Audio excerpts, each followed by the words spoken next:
And I don't hear shit.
Ignition sequence start.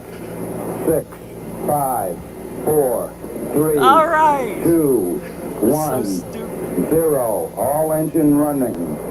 Liftoff. We have a liftoff. Stupid. I hate that shit. I fucking hate this shit. I know. I hope they can hear me.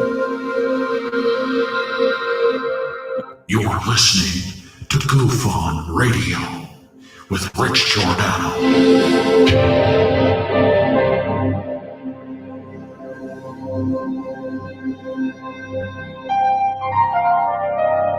My personal belief is that there is very compelling evidence that we may not be alone.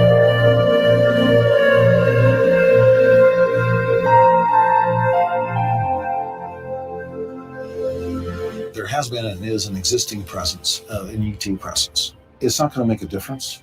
It's not going to change reality.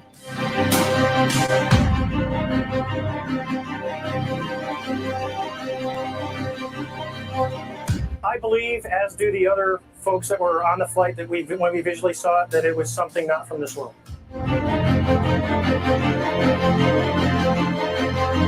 GUFON Radio.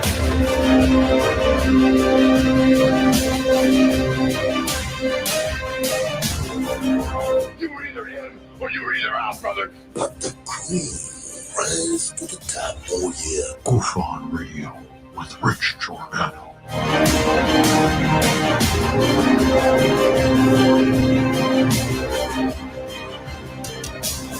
I occasionally think how quickly our differences worldwide would vanish if we were facing an alien threat from outside this world.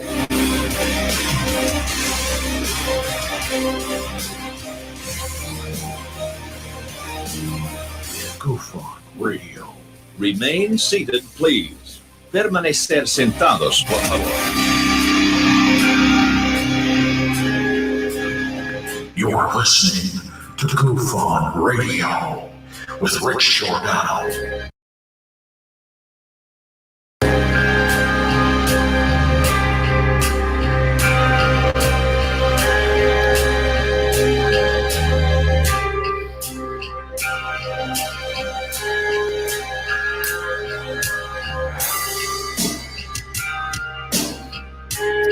All right. Let's get this over with.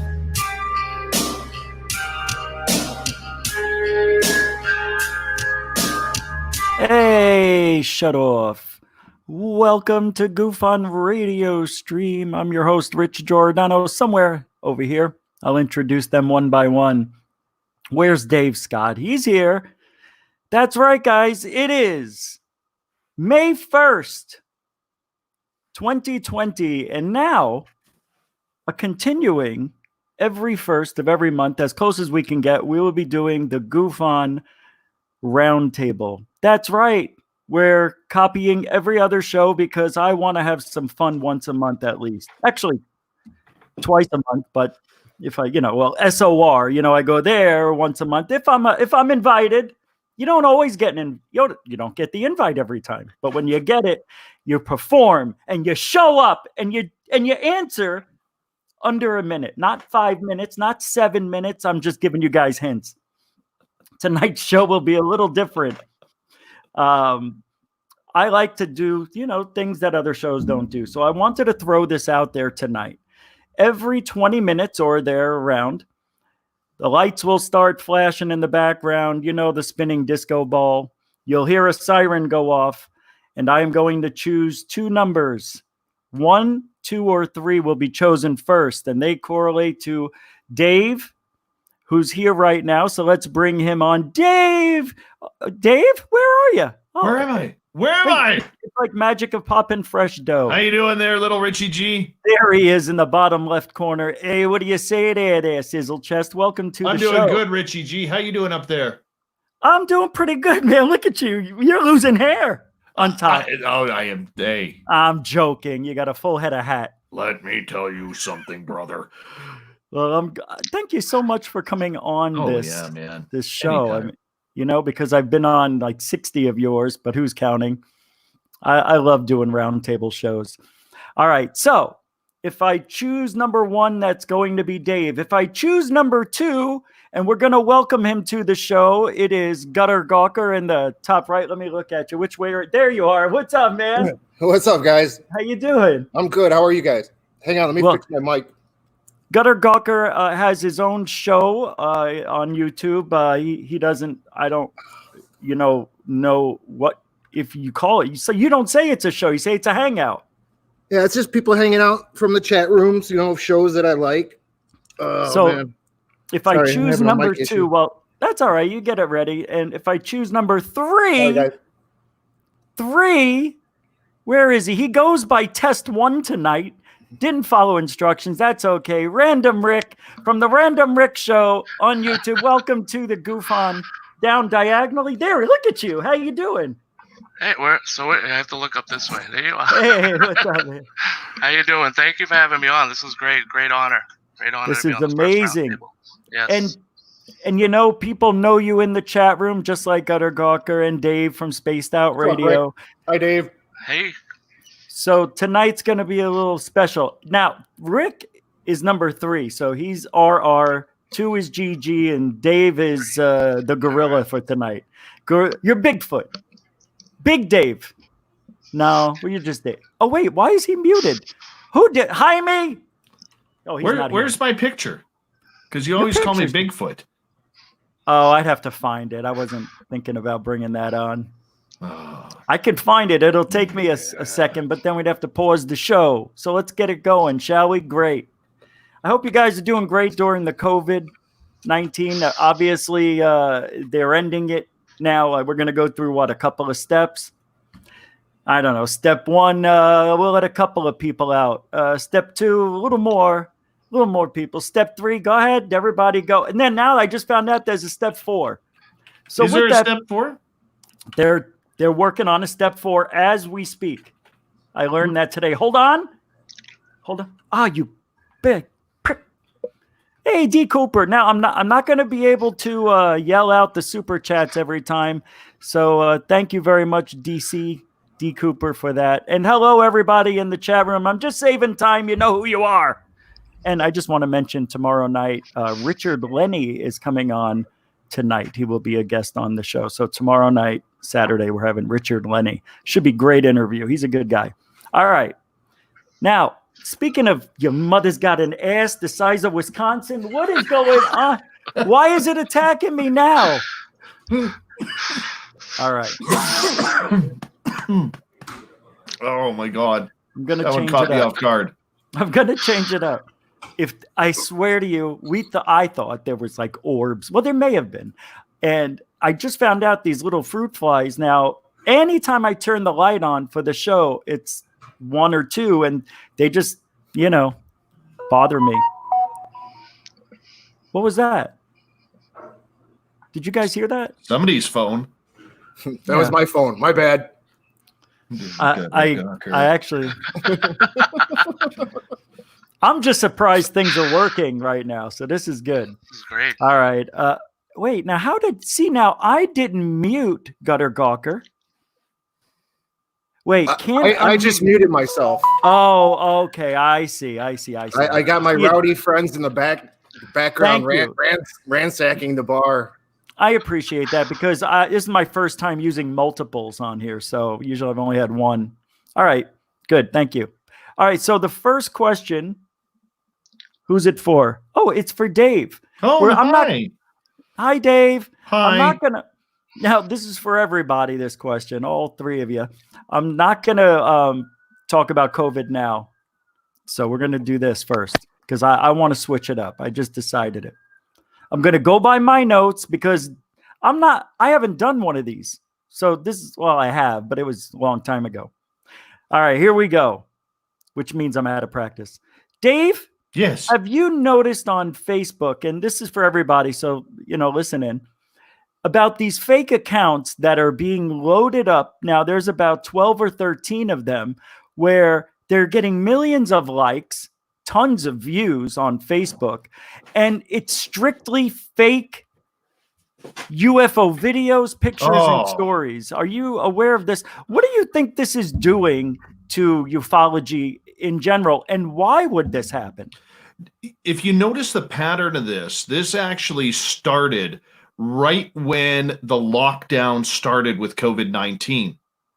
And that's the first thing that I noticed was when they started announcing the lockdowns in the United States and Canada, all of a sudden every UFO group that I was in was loaded with all of these different videos. I mean, there was one of this UFO swirling around, and in one video it was in Singapore, the next video it's in Vietnam, and the next time it's in Italy.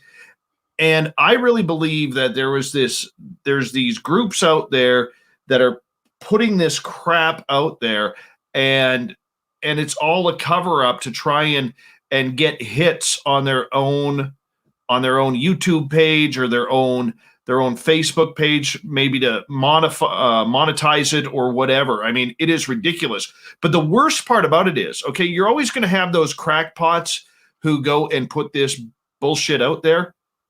But the hard part about it is you have these people out there who are sharing this like, oh my God, I can't believe the government is not showing this 30-mile long UFO hovering over Los Angeles. Of course the mainstream media is not going to tell you about this. Are you kidding me? If it's over a main city like that, every news outlet is going to be covering it. And it looks so goddamn fake. It's unbelievable. It's unbelievable that people are actually falling for this crap, and I literally have gone on a little bit of a rampage in a lot of UFO groups, basically telling people you've just made us dumber for having to sit through this. You've made us dumber. Well, how do you know that it's not real? If you think it's real, you need to stop interneting now. You need to stop interneting now. That's just the way it is. But if you go back, honestly, it actually coincides with the lockdowns happening. I think people, whether it's Q, whether it's other type of groups out there, are trying to take advantage of the emotions and the scarcity that the pandemic has brought, and that hasn't been good for ufology at all. It's made us all dumber. I want to show people what I'm talking about. So keep your eyes on the monitor. Gutter, I'm going to have you come on, and I want your take on this. Here it is. This is, I got this just off of Twitter, and you can see here, it clearly shows, I don't know if you guys can see it. Can you guys see it? Yeah. I can see it. Okay. So these are the pages that on Facebook. It says here, I'd like to show you the fabulous world of Daniel Christian Cousseau, the founder, as he says, of the Facebook page Alien Star. It's a network of several pages that publish fake live videos, hoaxes, fake UFOs, fake news, and propaganda. Why, Gutter? Why would anybody do this? I need an answer. Because the dork wants attention, of course. Who else is going to go through so much work? It's disgusting. If somebody's going to go through that much to fabricate and lie about the UFO subject, that's horrible. Who's ever doing that? Shame on that person. Do you think it's going to get people less interested, or are they going to start believing things more often than they shouldn't? And is this going to make it tougher for ufology? It's going to make it way harder. Come on. You know, everybody's going to think everything's a fake. Not everybody's faking stuff. You know, there are some legitimate people out there that actually see things, and it's going down. It's really happening. And then when you have people like this posting up bullshit constantly, it doesn't help the cause. It really doesn't. It's awful. It's awful. You're right. Random Rick, what's your take on these many pages of fakeness? I can't hear you, bud. Hey, all right. Can you hear me now? Sorry. He's back. Hey, guy, what's going on? Hey, what's going on there, folks? I shared one of these on one of these pages, and had a joke with it. But I think it's crazy. It's definitely somebody trying to build up these sites. There's this other side of Facebook where people build up these sites and then they can sell them off. You use them. People use them for advertising and stuff like that. That could be a case of what he's doing here and just riding that wave of UFOs are a popular thing now and stuff like that. So that's pretty much my take on that. Well, what do you think about what Dave said? How this started right as COVID took off? I mean, do you think it's going hand in hand, or is it just a coincidence? As soon as he said that, my eyes lit up. I didn't even put that together, as something that could be correlated. I mean, it could all be correlated. It could be, just happening to, coincide at the same time. I'm not sure, but anything on Facebook, I know. Take it with a grain of salt. We have to. Now, I hate it. This reminds me of the Australian UFO wave of 2005. There was a company that tried coming back out. About 10 years later, the Australian wave 2. They tried coming out with it again, and it sucked, and it makes me angry. But this is different. I see this as our government purposely making these sites or these pages on Facebook because they know they'll get removed off of YouTube. So Facebook, for now, I don't know if they have something going on with the government, because I think that Facebook is in with the government. It might even be obvious. But because of what's happened the last 3.5, 4 years with 2 to Stars Academy, all this mainstream media play that ufology got, I think they're trying to backpedal now and try to water down ufology with as much fake stuff as possible to get our minds thinking, wow, anything's possible, and dummy us down and think that this stuff is real. Even because, believe it or not, half the people might think that shit's real and they don't know any better. So that's my take on it. I just think anybody want to agree or disagree on that? Maybe it has to do with backpedaling. It's all government funded, government aided. I don't think it's government funded. I think there's a clan of groups out there that continually want to see people be scared and be down and be afraid. And when we see people putting up videos like this, I think that's a big cause of it. I mean, look, we've seen Q, we've seen other groups out there post this fake crap that really does nothing good. But you know what? It's also on, there has to be a responsibility, Rich, on the people as well. We know the bot accounts that are putting this out in every UFO group. But the fact that people are actually taking the time to share this, whether they think it's cool or whether they think it's real or that it just looks like something out of a movie, doesn't matter. But the fact that they are sharing these pieces, and because if you look at them, they all say live.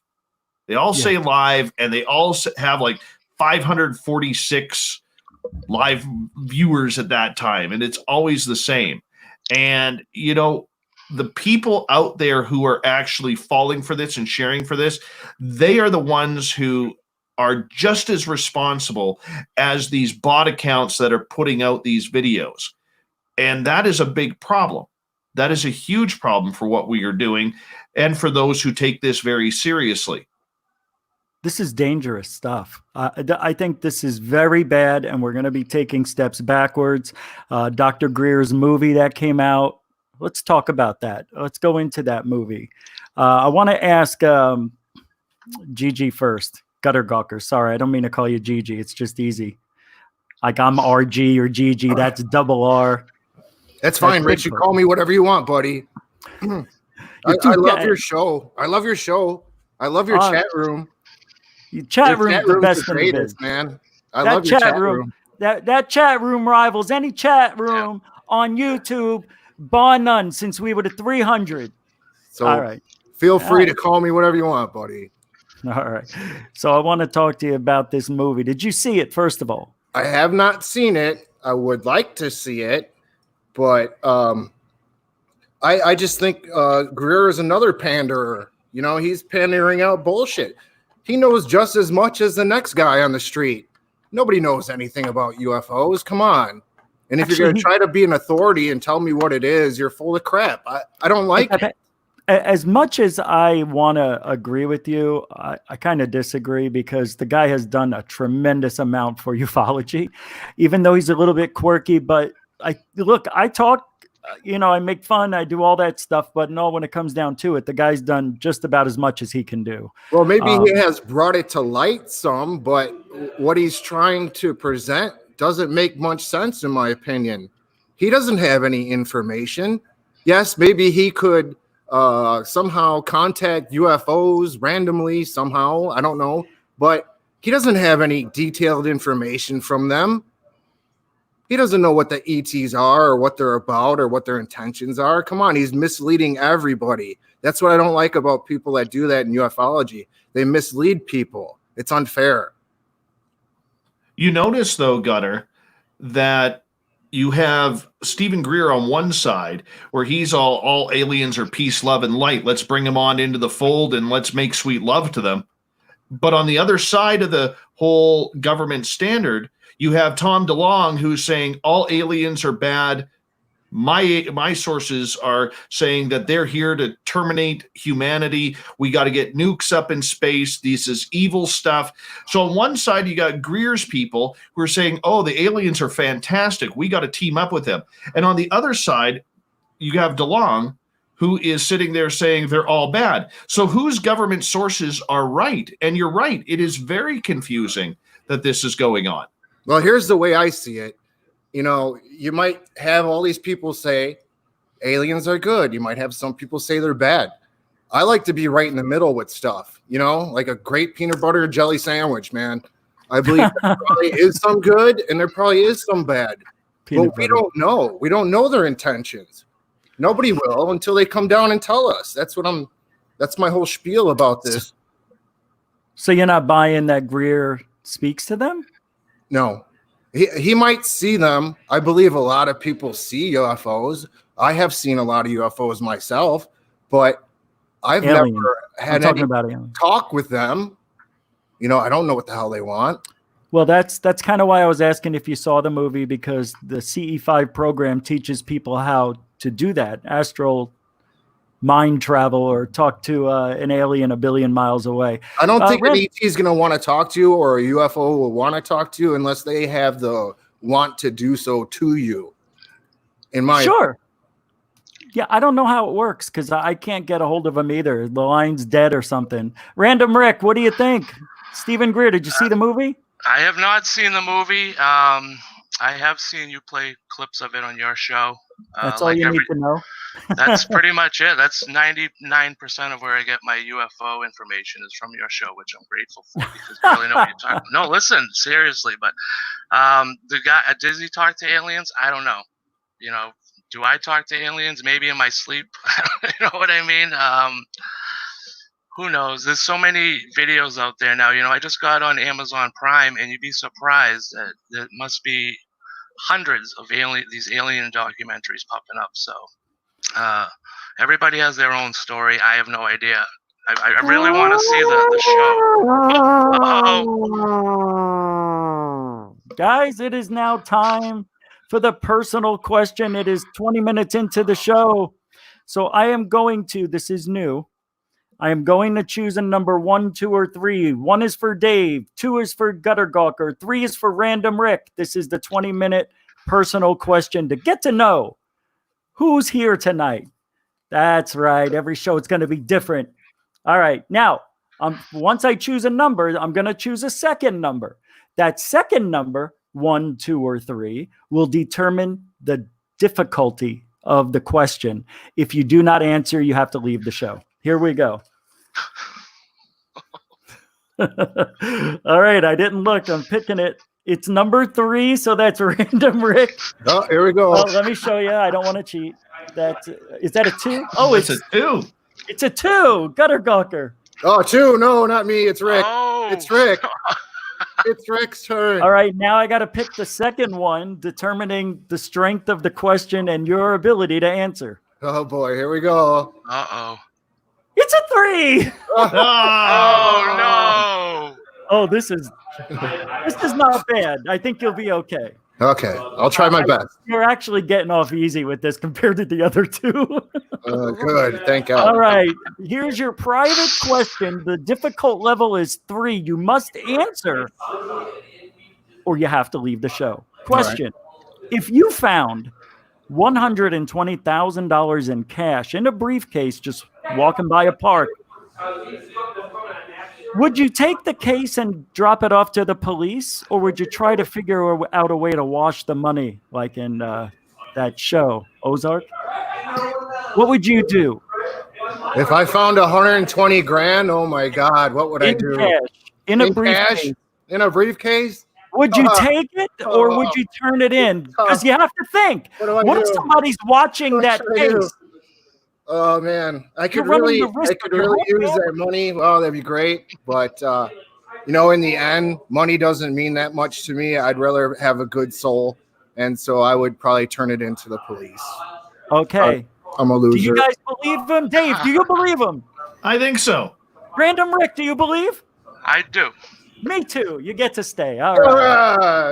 All right. Let's continue on with the show. That'll happen again in 20 minutes. Let me cross off the 3. There we go. Put the numbers back in here. You get to learn a little bit about the people who come on my show. Wait until you see what I have in store for Richard Lenny tomorrow. No, I'm joking. The guy's really nice. I wouldn't do that. This is Friends. Get to know who's in the UFO community. So here we go with question number, who cares? All right. So the DOD, Random Rick, Department of Defense. Are you with us? Yes. All right. I want to make sure. Just so you're glancing around. So, they just came out and said, all right, the 3 videos, Tic Tac, Gimbal, Go Fast, they're legit. And do we really care? I don't, to be honest with you. Why? Why don't you care? I got the extended video and I heard it. I think you played a little bit of it. And the guy says at the beginning, he's like, dude, that's a drone, dude. And he just says it so nonchalant, like it was actually a drone that they were watching. And I didn't hear much conversation after that between the 2 of them. But, who even knows what it is? The other 2 things that they showed too, I don't even know what those are. And it's just, who cares at this point? You're right. I guess I don't. So just to give you a little bit more here, do you think that To the Stars Academy and everything, they have to, because they put their name on it. Dave, I'm going to ask you in a second. Hold on. But they put their name on it, right? When that video came out, how could they put their name on a video that isn't even theirs and take ownership of it? That's very suspicious. But did TTSA and everything that they're telling us, do you think that they've run their course and we're done with them at this point? Or do we have more to see what comes out from them, like the metal? I watch your show, every night, and I wouldn't keep saying that. To get that news, to get that news is something I'm waiting for from them. But I don't know. You did say they had another show coming out, right? I mean, Unidentified's coming out in a few weeks. Yeah. Okay, so until that comes out, I guess I'll just go with what they've shown us, which is the same thing the Navy just said. Here's a longer version of it that they didn't want to show you for some reason. Now, did they have that part of the video and just decide not to show? I don't know. So that's the part right there, which makes me like, so. Very good. Yeah, no doubt. I mean, I agree. Dave, we've talked about this. What's your take on this? I can't even speak. I know what you're going to say, I think, but what is your take on what this? What am I going to say? What am I going to say? You're going to say that exactly what I said. How does, when they didn't have ownership of it, and I want to see more. These videos really are grainy. It's FLIR video. It doesn't really show us much, and we have to go by what they say. And you think Tom DeLonge, no, I won't say that. But anyway, Go ahead and tell me if I'm wrong. Okay, so I talked to a couple of my good sources the other day. I talked to Lieutenant Tim McMillan and I talked to Science Bob. I've told you who Science Bob is. He's in my chat room quite a bit.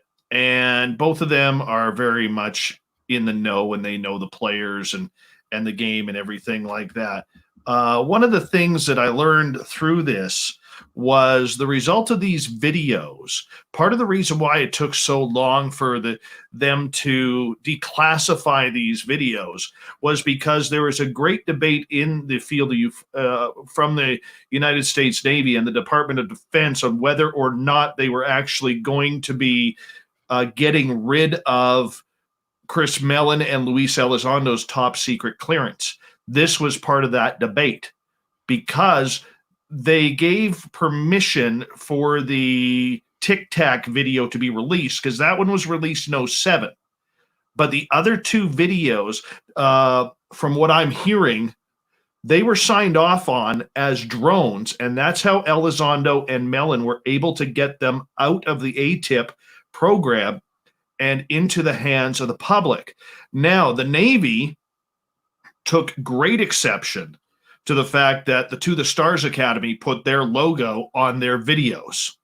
They didn't like that. So one of my sources, Bob, he actually stated to me, he goes, Dave, did you read the press release? And I said, yes, I did. And he goes, okay. He goes, read the first line again, which I did. And if you look at it, the way that is so cleverly worded, it's basically leaving us wondering, if you read between the lines, whether or not the To the Stars Academy is ever going to get another video because of this. Because Elizondo and Mellon, whether you believe them or not, they are very high up and they are very respected. And there's a lot of people who hate them at the Pentagon right now. A lot of people. Okay.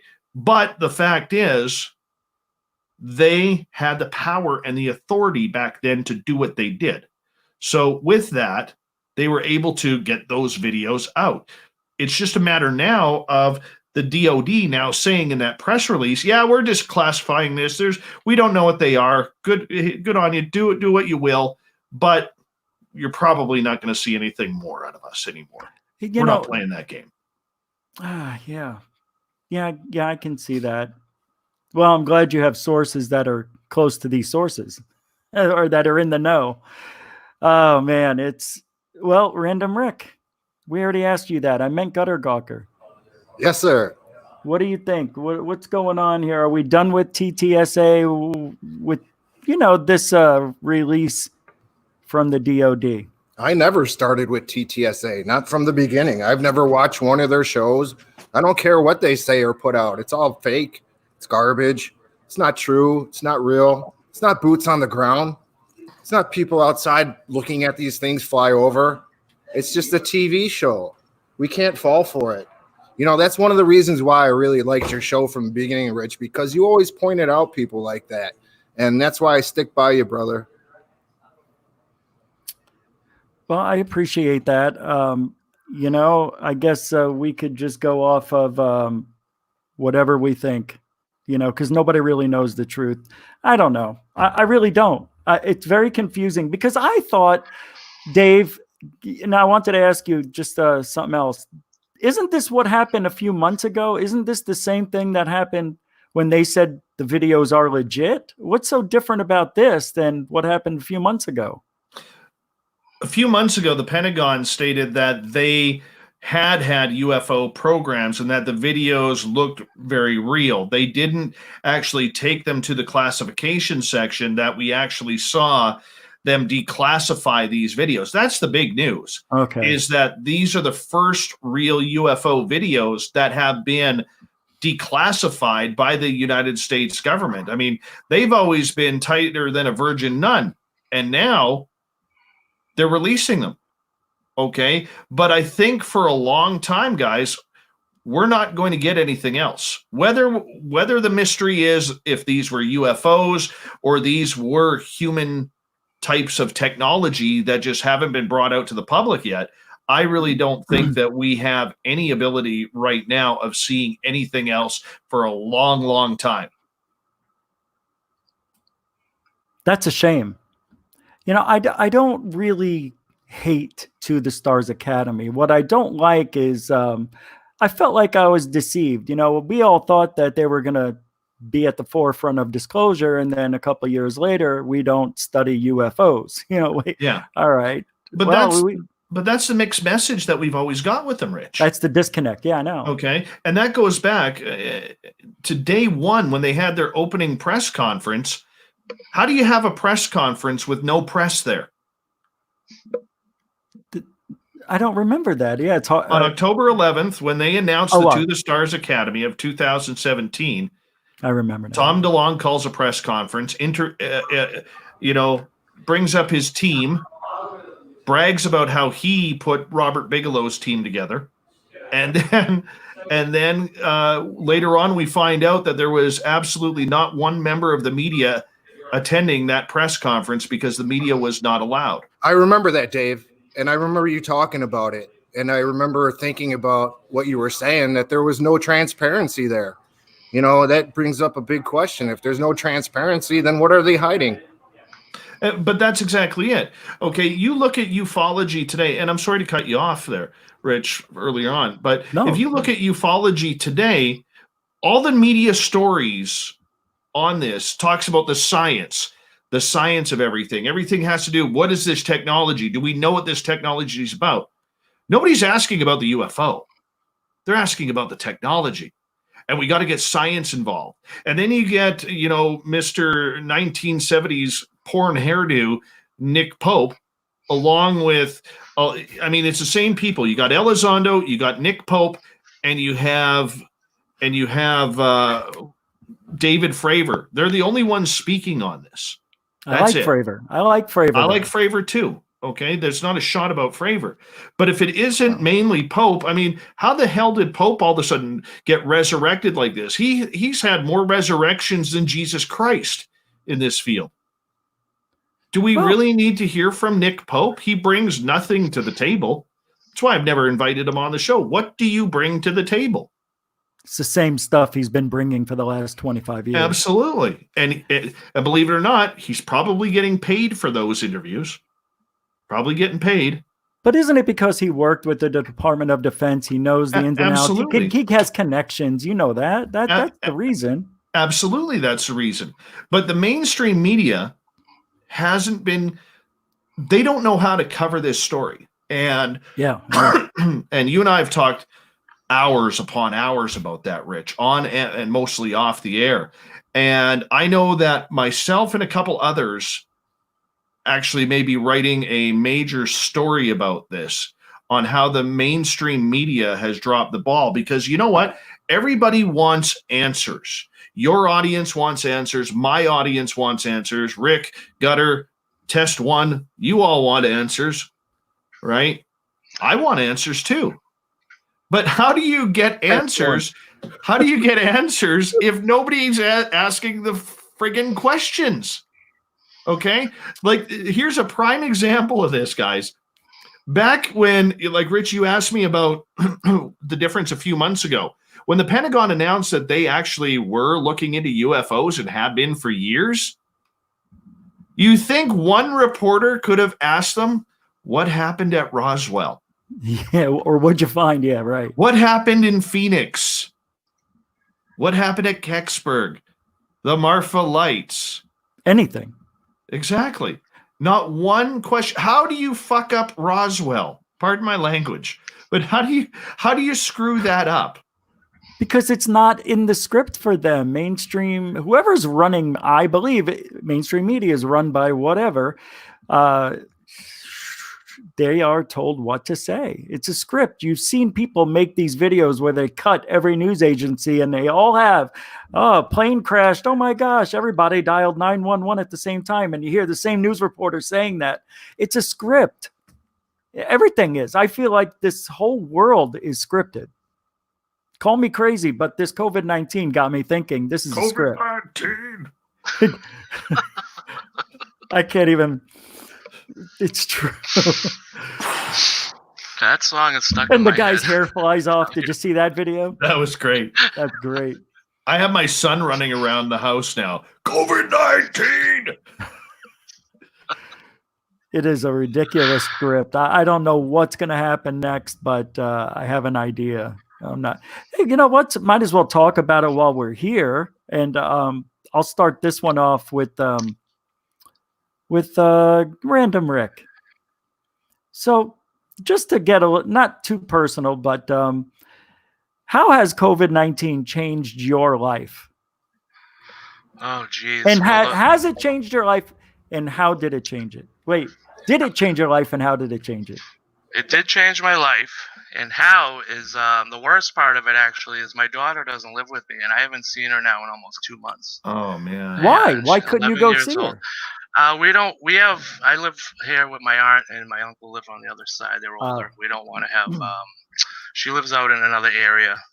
Her mother works at a supermarket, major supermarket. We don't want to have any issue, in between like that. So, yeah, we're just playing it safe for now. And yeah, it'll probably be another month before I even get to see her. Oh, sorry to hear that, man. Yeah, thanks. It's real tough. But, and I've been laid off 44 days now, I think. So, yeah, longest I haven't worked in 30 years. So I've been doing my show to keep busy. It's part of my routine now to keep my sanity.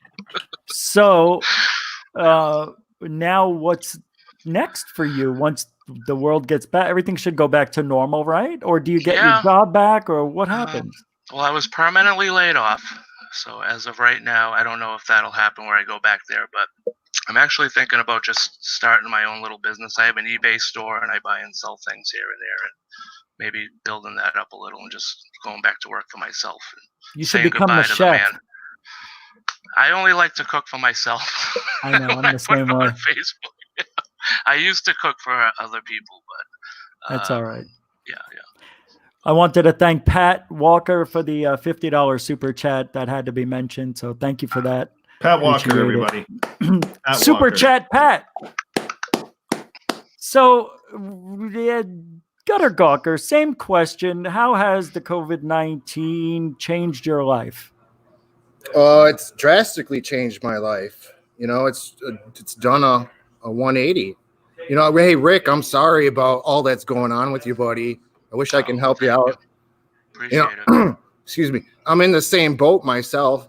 I worked for an airline for 25 years, and I took a voluntary leave of absence so I can let somebody else keep on working. I think I have the leeway to chill out for a little while and, wait until things get better, then go back to work. But I kind of see this, and I like to see things as everything having some sort of silver lining to it. And the silver lining that I see to all this is I finally get a 6-month chance to chill out and start dedicating myself to UFO hunting again. I really love UFO hunting, and the last time I got to see a good stretch of UFOs was when I had 3 back surgeries 3 years in a row. And so I was kind of just chilling out in the backyard, looking up in the sky all the time. And so I'm kind of embracing these 6 months to chill out and enjoy some life, get back into my hobbies and do fun things like hang out on GUFON, chat, and come on here and help you out live. And, it's a different world, of course, but I think things will turn around in the end. That's good. Yeah. Well, at least you can get back into staring up at the sky. I imagined where I would be now if I would have returned to the gym 2 months ago where I live. I mean, forget about it. I could, the things we should have been doing while we were off, you know? Dave. Yes. What should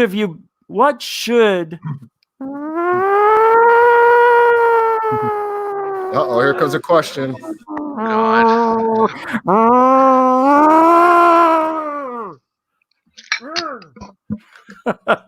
All right, it's time for question number. The button didn't work again.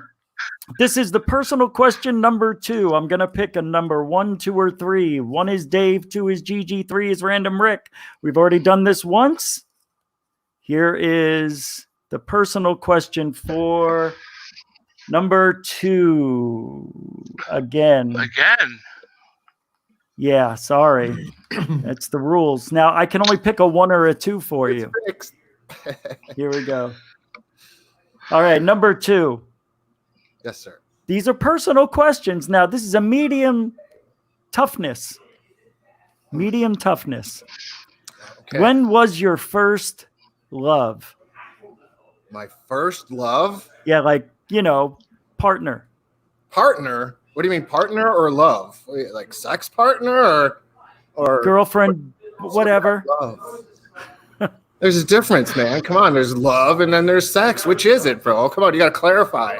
You can't compare. You can't have sex and love be the same. When did you first fall in love with a human being? Is what I'm asking. Okay, when did I first fall in love with a human being? Not mommy or daddy. It would probably be I was 16, probably sophomore year, going into junior year. I think I fell in love with my girl in high school named. I don't want to say her name. That'd be kind of weird. I'll say it. Amy. No. She had a weird Swedish name. Her name was Kirsten. Oh, that's a good name. Yeah, like Kirsten Dunst. Yeah, her dad was named Hans, and he was an architect. And I had grown up in Oak Park, Illinois, and Frank Lloyd Wright is a big thing here in Oak Park, Illinois, and her dad bought a house right next to his one of his original houses because he wanted her to be an architect when she grew up, and he wanted her to walk by his house every day to go to school, like George Costanza. Right. So where I live in Arizona, Frank Lloyd Wright is a very big boulevard here. Oh, cool. Because many of his homes are here that he's built. Yeah, very cool. Oh my God! It was 7:42 for 2. Another personal question. Wait, what? All right, I'm gonna pick a number here. This could be Dave as 1, GutterGawker as 2, Random Rick 3. Oh, it's a 1 this time. So 1 is for Dave. Now we could choose 1, 2, or 3 again, and depending on 1, 2, or 3 determines the toughness of the question. 3 is the hardest, and if Dave doesn't answer number 3, he's got to go. He's got a show coming on Spaced Out Radio in an hour. Oh, it's an easy one. Number 1, you're lucky. Okay, what was your nickname when you were younger or ever had? Junior. Junior? Who gave you that? Because my dad was always either my hockey coach or baseball coach. So he was Dave. I'm a Dave, so I always got Junior. Okay. It's boring. I know it's boring. I thought you were going to say something like Big or, Sasquatch or something. No, that was later on. I wish I could find that young picture of you. I have it. It'd take me a minute. All right, let's get to the next. We were talking about. Thank you for answering those personal questions, by the way. We've only got one of those left, really. All right. Oh, no. Are we done? No, I got one more. All right. Mick West. Do you guys know who Mick West is? Yep. No? Yes, I've heard of him. Isn't he like more, would you say, kind of like a debunker of everything, pretty much? I think he's a debunker. I think he talks some smack to UFO Jesus on Twitter all the time. So I would think he's kind of a debunker. Well, I want to start with Dave on this question. Yes. Mick West thinks that David Fravor, who we were just talking about, the guy who saw the Tic Tac, and Dave Fravor said he saw it for about 5 minutes. He didn't record it. Other people recorded it, and there were 4 people that saw it, 4 pilots. But Mick West says that Fravor might have mistaken the motion of the Tic Tac. Do you think that's possible? You know what? This is where I can I swear for a second? Yeah. Am I allowed? Yes. Sure. It's completely fucktarded. Okay. Completely. You have a professional pilot. They don't put dummies in $50 million aircraft. Okay. Yes, there is human error. Okay. Yes, Fravor is tied and he's kind of been blacklisted because he's part of the To the Stars Academy and that whole group. Okay. But you don't put a $50 million aircraft strapped to a dummy's shoulders, let alone somebody who served a long time proudly, along with the fact that he was apparently good enough to go up to the rank of commander. All right. This gentleman is not a dummy. He's not an idiot. And for some moron to come out there and say that he is going to question everything this pilot has said when he was right there. Look, there's the video. There's the eyewitness testimony that matches the video. There is the radar people like Kevin Day or PJ Hughes who recorded this stuff. Okay, when I got to meet Kevin Day, the poor guy has PTSD over this incident because he didn't know if he was sending Commander Fravor and the other FA-18 Super Hornet pilots into a death wish going to look for this Tic Tac. Yeah. All right. There was and he's the one who saw the data. So for Mick West or anybody to call out these people saying, oh, you're just trying to profit from it. No. And if he is, who gives a shit? He's retired. Right? You can't be a guy like Mick West or dark journalist or anybody. Look, everybody knows that I have had my high criticisms of the To the Stars Academy, and I think they've been extremely warranted. But you have to be able to be realistic as well. And to pick on David Fravor, who served his country well with honor, who was at that incident, who has no reason to lie about this guy's got to go away. And he's got to go away quick because it's one thing to be a skeptic. It's another thing to be an asshole. And he's being an asshole right now. Yeah. Mick West is very popular though. And I don't know. Is he being an asshole? I think he is. Because I could be just as well. Now I know these guys saw what they saw, but it doesn't mean it's 100% accurate. But I mean, they were there. I know. I'm not going to be that guy. And the data backs up what they saw. I get it, but not everything is what it seems. We've known this for how long? Your eyes, we don't see. They could be in a different spectrum of light. Who the frig knows if that was a huge but shift. everybody's trying to jump on the bandwagon in this. Everybody wants, I mean, this is morsels of broken up cheese and 100 different rats are trying to grab their piece. That's true. Okay. Yeah.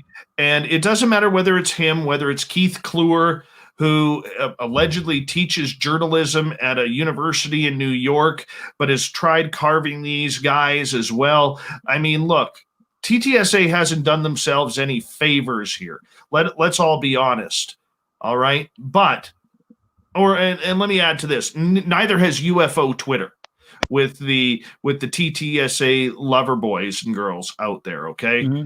And I can say this though.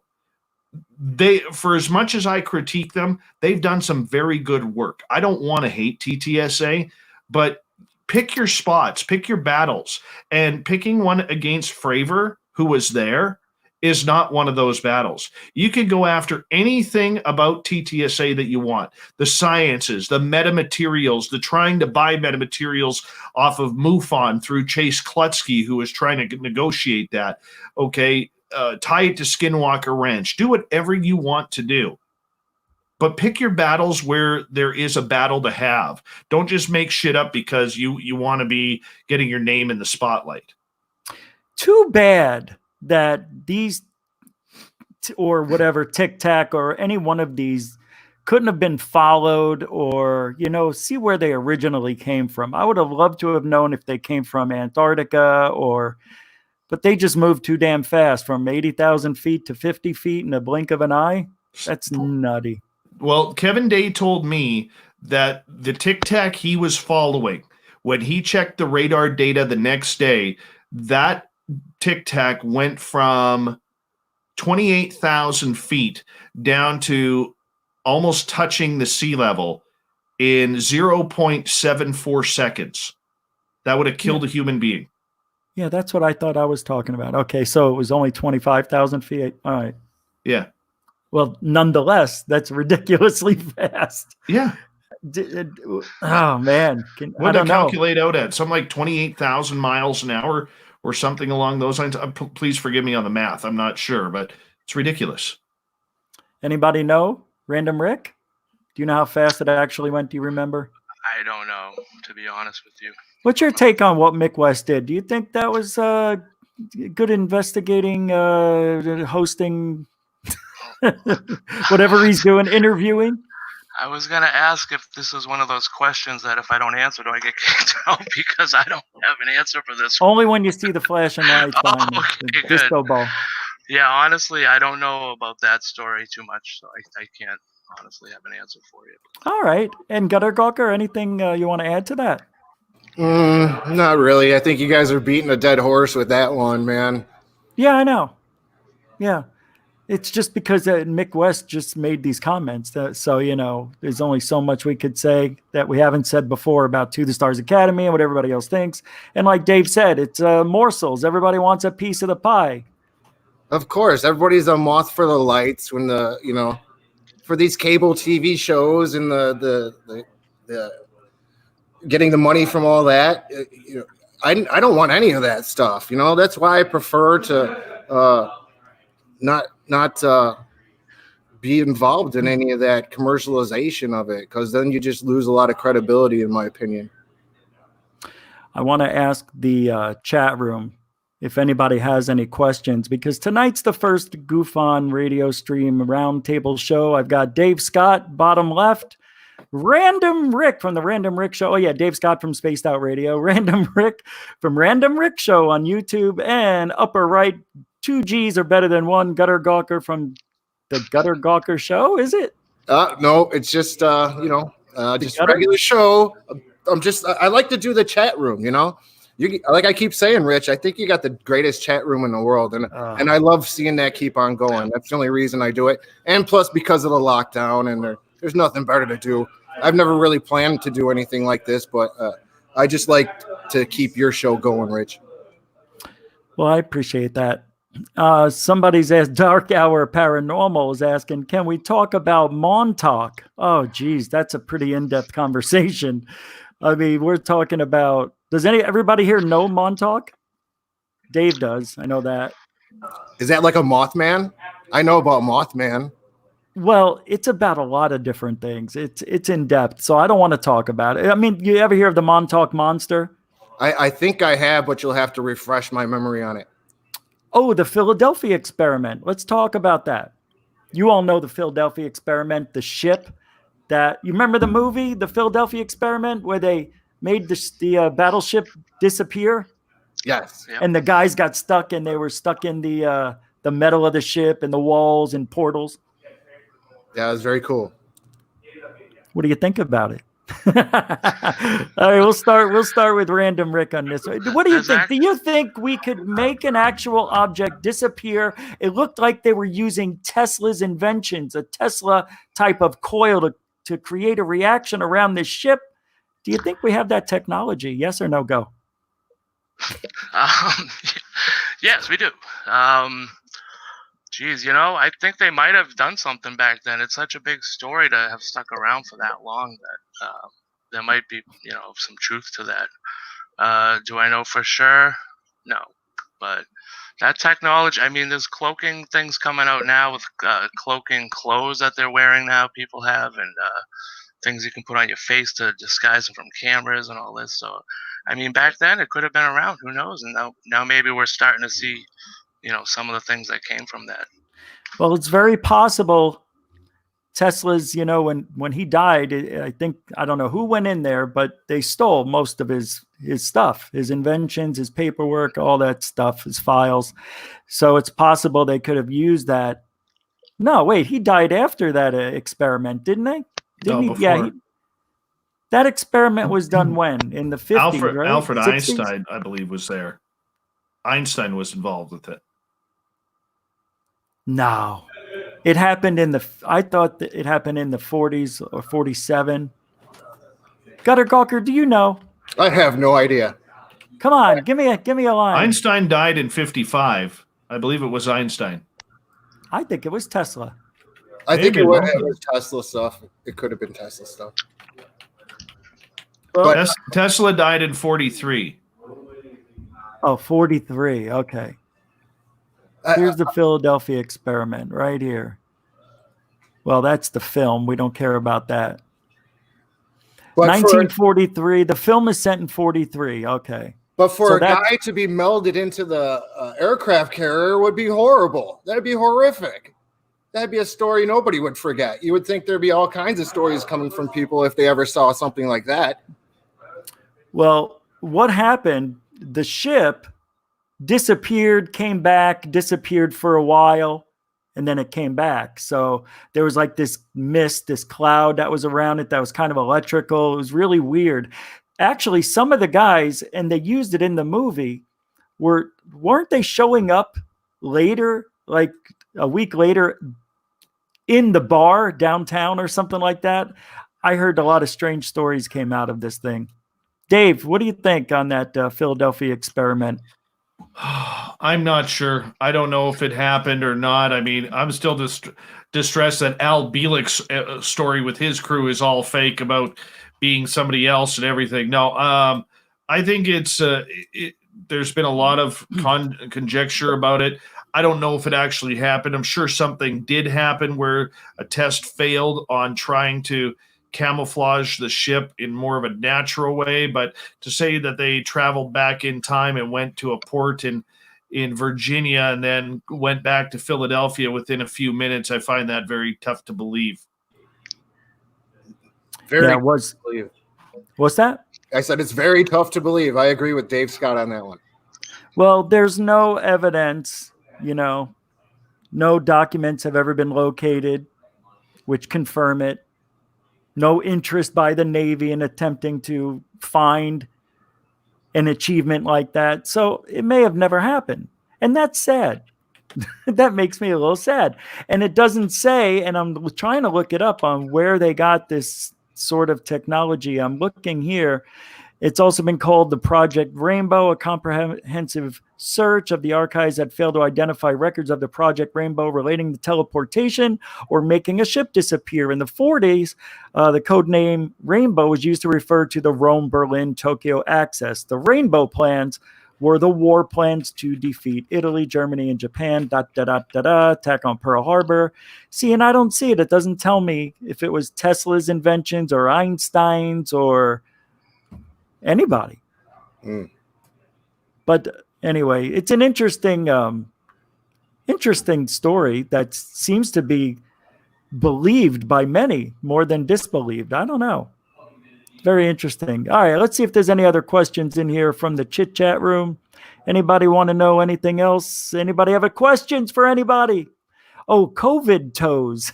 Have you guys seen this?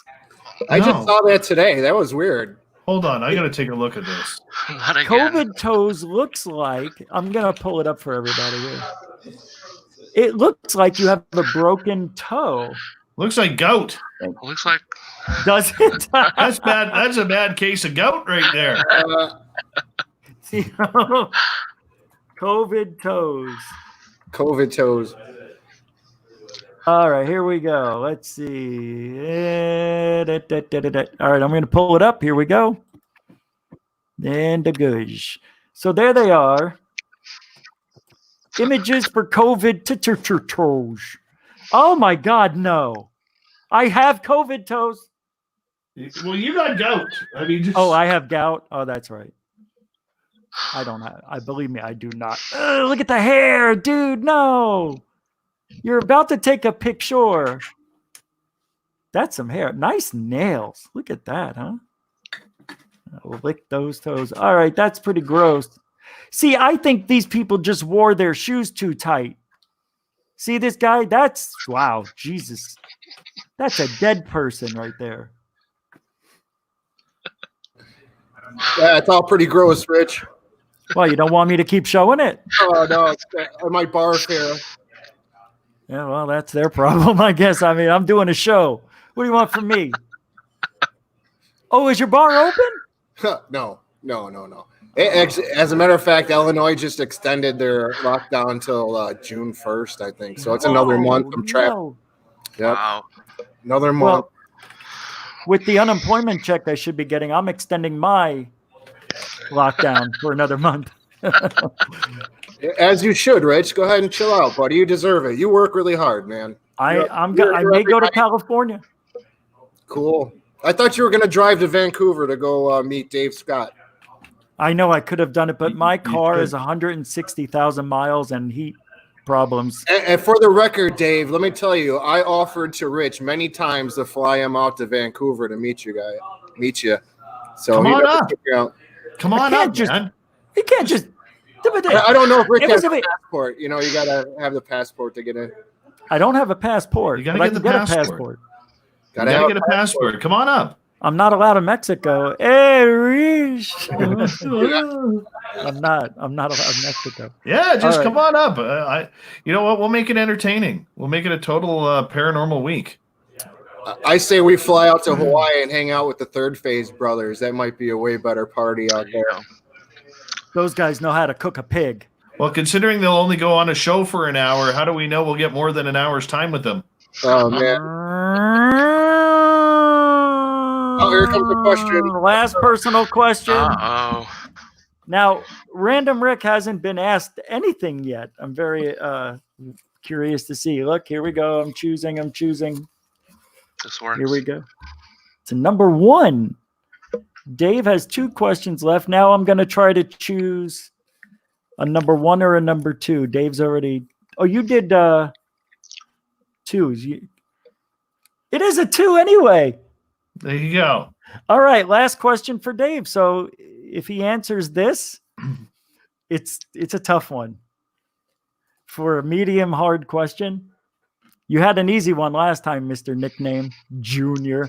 Answer this. How much do you weigh? Right now? You son of a bitch.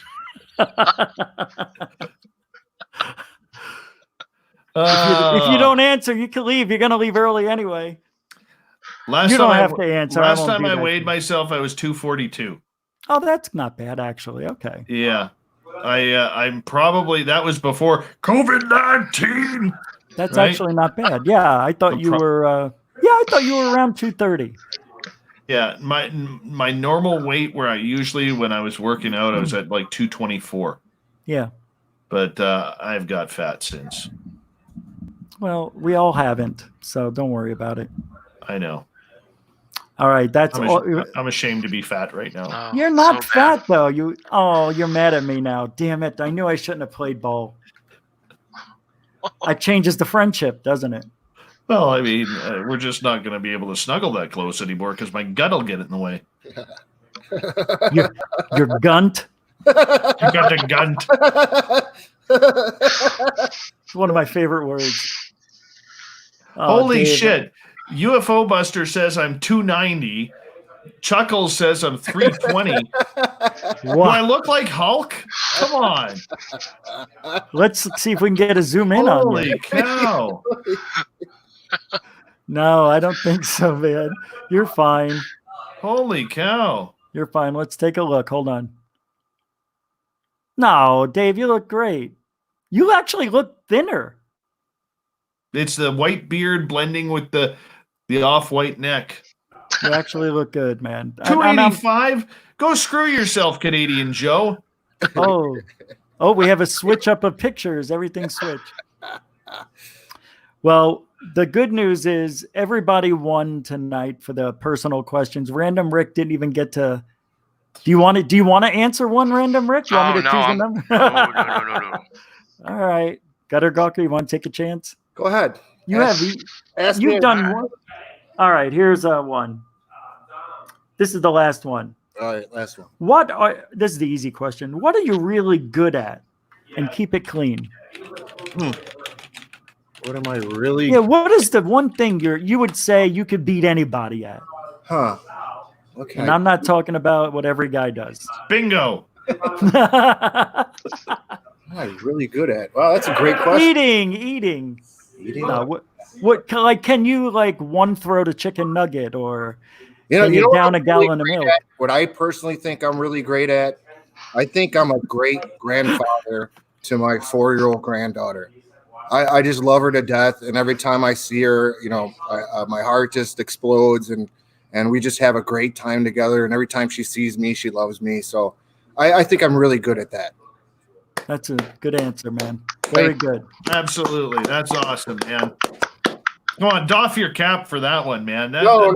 I butchered my hair with a lockdown cut. I'm not taking this hat off for nothing. Oh man, I look like a victim. I've never tried to cut my hair before, and man, it's scary. Really? Oh yeah, it's scary. You guys might your eyes might explode. I haven't. Never mind. That is Dave. Who cuts your hair? Do you have a barber out there? Because you got a lot of hair. Just for you. Holy crap! Oh my God, dude! See? So jealous. Yep. There you go. It's all white now.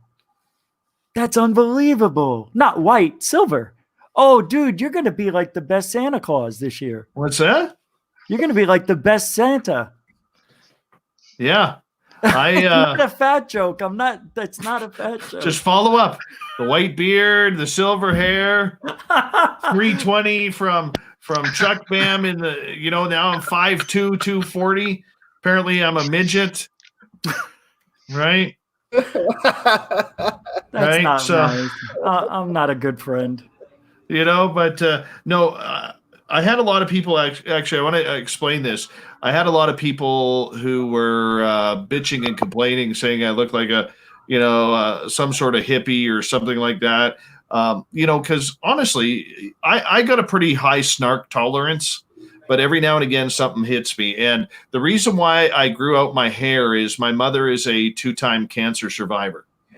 And when I a couple of years ago, I was going through some really, really tough stress, and I actually had a nervous breakdown.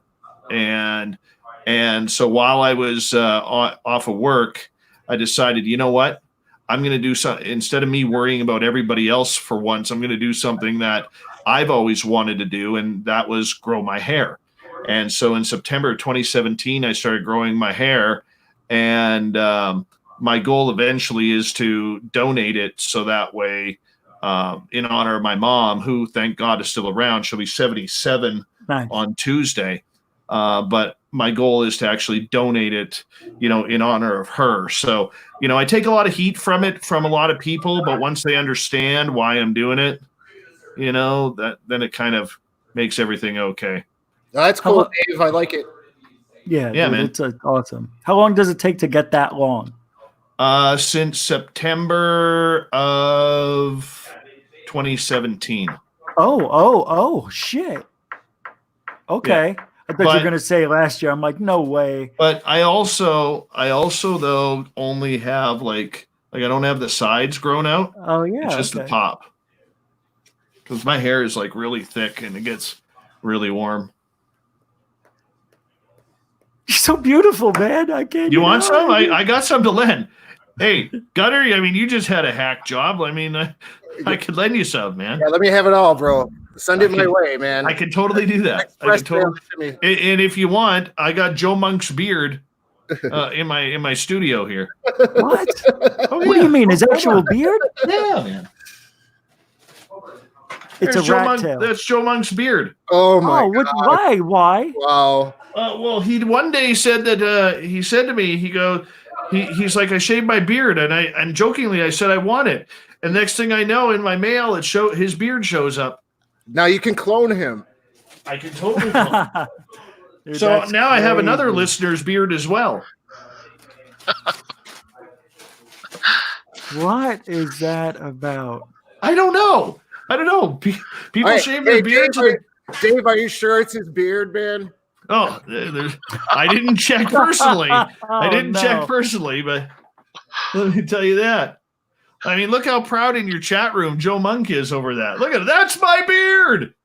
That's awesome. Oh yeah. So if you grow a beard out there and you're wondering what to do with it, and you want me to put it on camera, send me your beard. What the hell? I'll give you my address. Send me your beard.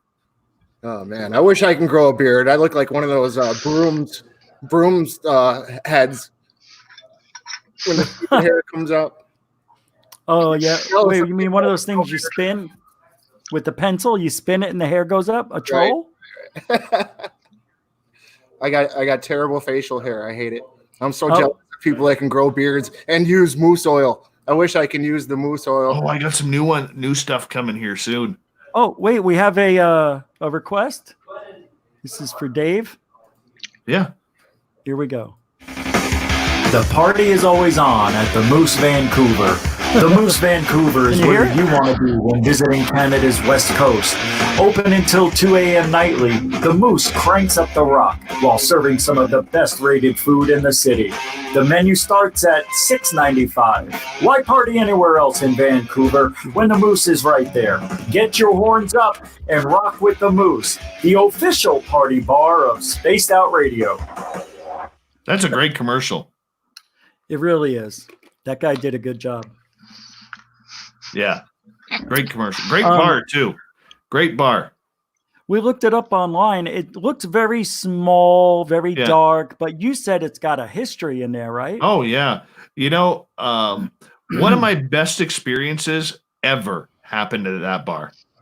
Okay, now we got to hear it. So in 2007, my ex-wife left me for another dude. So, you know, I'm doing the whole online dating thing, and I meet this girl, and she's looking pretty good on her picture. She's like, hey, meet me at this bar in Vancouver, and I'll bring my friend. And I said, okay, well, just make sure your friend's okay, because I'll bring my buddy. And she's like, yeah, well, let's just say they look nothing like their photos. Okay. So my buddy and I dodge them, and we run down Granville Street, and we turn the corner, go into the Moose. And the Moose was kind of where all us sports journalists hung out. And the athletes would go there and everything like that, like after a Canucks game or something. It was just amazing who you'd see in there. And just each and every night you go in there and there's somebody famous in there. It's just that place to go. And so my buddy Pete and I were hanging out, and we walk up to the bar. There's 4 people in the bar and 1 waitress and 1 bartender. So we walk up to the bar, and Ian, the bartender's like, dude, what's going on? You're not going to believe this night. So we tell him. All of a sudden he takes a couple of tequila shooters and said, yeah, these are on the house. And by the way, when you're done those, you know, here's the next ones. Don't worry about it. That's a rough night. You don't want to, you know, you don't want to be lied to on the photos, because it was the classic lie. And so all of a sudden we see this limousine pull up, like one of them like semi-truck type limousines pull up. And our football team in the Canadian Football League, the BC Lions, literally on the few days previous won the Grey Cup, which would be like your Super Bowl.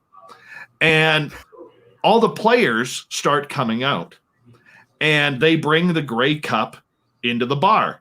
And because I was a sports reporter and Pete was a sports reporter, they're like, hey boys, how you doing? And we're like, good. And the quarterback, a guy named Buck Pierce, he comes up to me. He's like, Dave, come on over here. I'm like, okay. So I walk over there. He puts his arm around me. He's, how's your night going? I said, buddy, you don't want to know.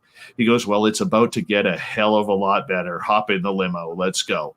Wow. I got home at 7 o'clock in the morning, man. 7 o'clock in the morning. And it was the most amazing night. I think we hit like 6 clubs and left the final club at like 5 in the morning. It was an amazing, amazing night. You know, I would like to go around our roundtable and ask what your best night was, but I'm afraid. I don't think I'm not going to tell my best night on this show. I've done it not on another show, but do you guys want to talk about your best nights ever, Gutter? Or? Yeah, I had a great night one night. I remember one night. It was 10/10/10, October 10th, 2010, and I was in Las Vegas with my girlfriend, and I would just put money in a machine and it would hit. You know, I'd walk up to a card table and it would hit. And it was a great time. And we were going out to magic shows. We're going to great dinners. We're going to Stratosphere. But the best part of it was this was a time when Brett Favre was the quarterback for the Vikings. And each game, he would end up just throwing a pick six at the end of the game for some reason. And so I had about $1,500 left. My girlfriend went back to Chicago. I'm sitting in Vegas. I'm saying, I'm going to put it all down on a parlay, for the Vikings to lose in the over. And I'm sitting in the MGM. I'm watching the sports book game. I got all my money riding on this.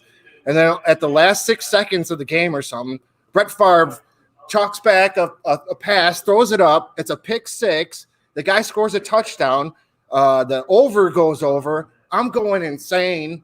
That was probably the greatest night I've ever had in my life. Being in Vegas in that sports book at that moment was so much fun. How much did you win? Probably about $7,000 or something. At least, yeah. Nice. Yeah, it was awesome. That's great. But that was probably one of my funnest nights, and it was just weird because it happened on a number like that, 10/10/10. So that's that is wild, right? Yeah, you mentioned that. I didn't even think about that. But that was a great night. I do have a story I could tell. My second best night. Go ahead. For another. Well, it was my 21st birthday, and I thought you said you got violently sick that night and never drank again. Yeah, that's right. On the way home. Well, let me tell what happened and worked up to it. I'm not a heavy drinker, and I just started working out, so I was in shape and whatnot. But it was 21st birthday, and my friend goes. He worked at, what do you call it? Somebody's typing in the background. Not me. Oh, okay. Dave's keyboard was going off. It's not your fault, Dave. It always happens. Let it go. He said it could happen. I believe that stuff happens now. Well, anyway, he said, why don't you come to Disneyland? Because he worked there as security and whatnot. And he goes, I'll show you how the rides work after it closes. And I'm like, all right. So, it closes and we're walking around and, we're going to Pirates of the Caribbean and all these other things. And then he goes, let's go to after hours for your 21st birthday. And I go, where? And he goes, there was a club called 2020. And I go, okay. And he goes, oh, we may even run into some movie stars. And I'm like, yeah, whatever, So it was on Sunset Strip. And, we go down there and we had to wait in line. There was a 10-minute wait until they closed. And I go, Todd, isn't there after hours here? And he goes, I don't know. And the security, whatever, heard us. And he goes, no after hours. We're only open 10 more minutes. I said, oh, shit, we've been waiting in line and all this stuff because they pick and choose who they want to go in.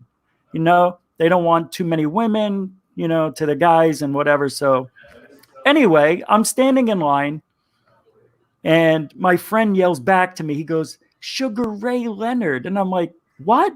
The guy with the hat, and its hat had like all the flags of every country. It was like one of those beanies, like a Muslim beanie he was wearing, and it had flags. And he goes, that's Sugar Ray Leonard. And I go, oh my God, he's right next to me. Sugar Ray Leonard, how you doing? And I shook his hand. And he's like, oh. So he goes in. And now I get called in to go into the, so they go, you can go in. I go, how much time do I got? He goes, 5-10 minutes. So all of a sudden I go inside and I'm looking, the lights are going and I hear last call. And I'm like, oh my God, it's last call. I just got here. So I sit down and I see my friend at the door and he's pointing. He's going like this and he wants me to look over. And I look over and he goes, Arsenio Hall in the bathroom. And I go, okay. All of a sudden, I feel a tap on my shoulder, and a guy leans in, a big black guy, and he goes, "You're going to have to get up and move. This is Eddie Murphy's woman's seat." And I go, "What?" And I look over, and Eddie Murphy's sitting right next to me, looking right at me. And I go, "Oh my God, Eddie Murphy, holy mackerel." I go, "I'm your biggest fan." Shook his hand. And out of everything, I'm thinking, this guy's hand is so soft. It was like he was wearing a leather glove. It was like it was manicured. I even looked at it. I'm like, this is amazing. So I go, "Can I get up in a second?" He goes, "Yeah, man, when my girlfriend gets back, you got to go." And I'm like, okay. I found out that it was his uncle Ray, who was his bodyguard at the time. And Eddie Murphy was huge back then. So my friend comes over and he goes, "Why are you talking to Eddie Murphy?" And I'm like, I just sat down and I was sat at their table. I didn't even know it. So he goes, "Let's go over and meet Arsenio Hall." And I go, "In the bathroom? What's he doing in the bathroom?" Because he's doing his show in the bathroom. Now, remember, this is 89. So, woo, woo, woo. So we go over to the bathroom. And as we're walking by, we saw Magic Johnson. He walked right by us. And that was pretty cool. And then Arsenio Hall came out, looked right at us, and just started shaking everybody's hand. It was a pretty cool night. And then after that, I had like six on the beach shots, because when they did last call, they were doing them for like $2 each. I'm like, that's $10 plus the tip.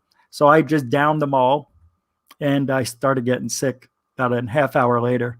But that was an interesting night. In those little 15 minutes, and then we had to leave. It was like 1:15.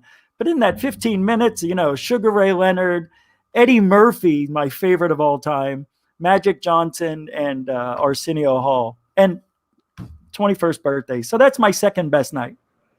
That's cool. Did that take forever or what? Holy mackerel. That's that was a good pretty. Story. Huh? Great That's a good story. I Prove don't know. I'd have to call Todd. He could verify everything. Oh no, that's just eyewitness testimony. We need proof. This wasn't paranormal. This is reality, Chief. Well, if you ask me to tell the story in a month from now, it'll be exactly the same. Okay, that's the only way you could tell. Okay, Fravor. Yeah. I know Dave's going to be leaving here in about 7 minutes, 8 minutes. Yeah, in a couple minutes, I do have to run. I know. So I want to turn this around a little bit. Dave? Yeah. I want GutterGawker to ask you a question. You want me to ask Dave a question? Yeah, I want you to ask Dave. What would you like to ask Dave? Anything paranormal? Do you have something in mind for him? Random Rick, you're up next. What's Dave's goal in his near future with his show's progression? Where's his radio show going to be in about 5 years from now? That's the greatest question. Yeah, it is. Where is it? Where are you going to be? It growing. I've seen it grow. I've seen Rick's show grow. I see Dave's show growing. So I assume it's going to do nothing but get bigger. It all depends on the market right now. Good question. A lot of the problem that we are running, being an independent show, we run into a little bit of an issue where a lot of station managers would love to pick up our type of programming. However, because of the packages that they have purchased, whether it's through Premier Radio Networks or anybody like that, they're running a lot of repeats of conservative talk radio or any type of political talk radio in the evening. And the station owners know what they're getting for revenue on that. So a lot of the stations that we have contact, and we've been probably turned down by 5 or 6 that have said, we would love to add you guys. That's the type of programming we think we're missing. But the problem is we know about the devil that we have on there and how much we're making there. And with the economy being so volatile and advertising dollars being so far and few between, they don't want to take a shot at something new and fresh. But that being said, with us just getting our first Canadian station right now, it's been pretty good. That'll open up some markets up for us because we're open we're about 30 minutes out of Toronto. So the whole point is, like coming up with the whole COVID aspect, it really hit the brakes on a lot of us, because we can't go and sell advertising until we have a certain amount of station and a certain amount of numbers and audience numbers to give to the stations. And so it's this ugly circle that we're in right now. So 5 years from now, I would love to be on 30 stations. But 40. can I interrupt you? Yeah. Why do you feel the need to stick with radio when you see that live streaming is becoming much more of a platform for people to join and watch people on? Because 2 reasons. I'm a radio purist. I got a face for radio. Number 2, like, this isn't pretty to look at, guys. Let's be honest. All right. There's a real addiction to radio. It is a beautiful medium. It is, when you have a couple of people who can really paint a picture with their voices and their stories, it's a real beautiful thing. And I'm like a lot of you, and I don't say this probably enough, because so many people try and hop on the Art Bell bandwagon, but I would love to bring that little bit of spookiness back to the night. I would never be Art Bell. I don't try to be Art Bell or anything like that. But do you think there will ever be another Art Bell? No. Why do you say that? Because it took, if you the example I use for that, it may not be a good one, but the example I use for that is, it took 70 years for the NHL to get Wayne Gretzky. It took Major League Baseball, 70 years for Hank Aaron. So you're saying he was a rare talent, and a rare talent. When the best comes first, you can't compete. And it's silly, and what pisses me off is, and I think is absolutely embarrassing to everything, is there are a number of hosts out there, whether they're bigger or whether they're smaller, and they've literally tried to build their career off of Art Bell. Okay? Now, there's one in particular we all know. There's another one who replaced her and replaced other people who would continually bring up Art's name. There's a guy in Washington State who brags about how he was Art Bell's best friend for a number of years. There's a number of these people. There's probably 15, 20 people out there who try and drop the Art Bell name, to try and say, well, we're trying to be like Art Bell, or Art Bell was my friend, or whomever. All right. And it's disgusting. It's disgusting. I never want to be the next Art Bell. I want to be the first me. Right. Just like, Rich needs to be him. And anybody who has a podcast or a radio show or a blog or anything like that needs to be themselves. Because the minute you start to try and be that person and sound like them and inflect like them and do whatever, hell, even go as far as use his music, it just cheapens the beauty of the art form that he created. I agree with you there. I really love originality. That's why I really like Rich's show. And when this lockdown first started happening, I wanted to keep the chat room going. And so when I first started live streaming from the bar, I had no plan or intention of knowing what I wanted to talk about. And so I would just start first showing GUFON's. I would replay GUFON's show, and then I would replay other shows like UFO Buster Radio.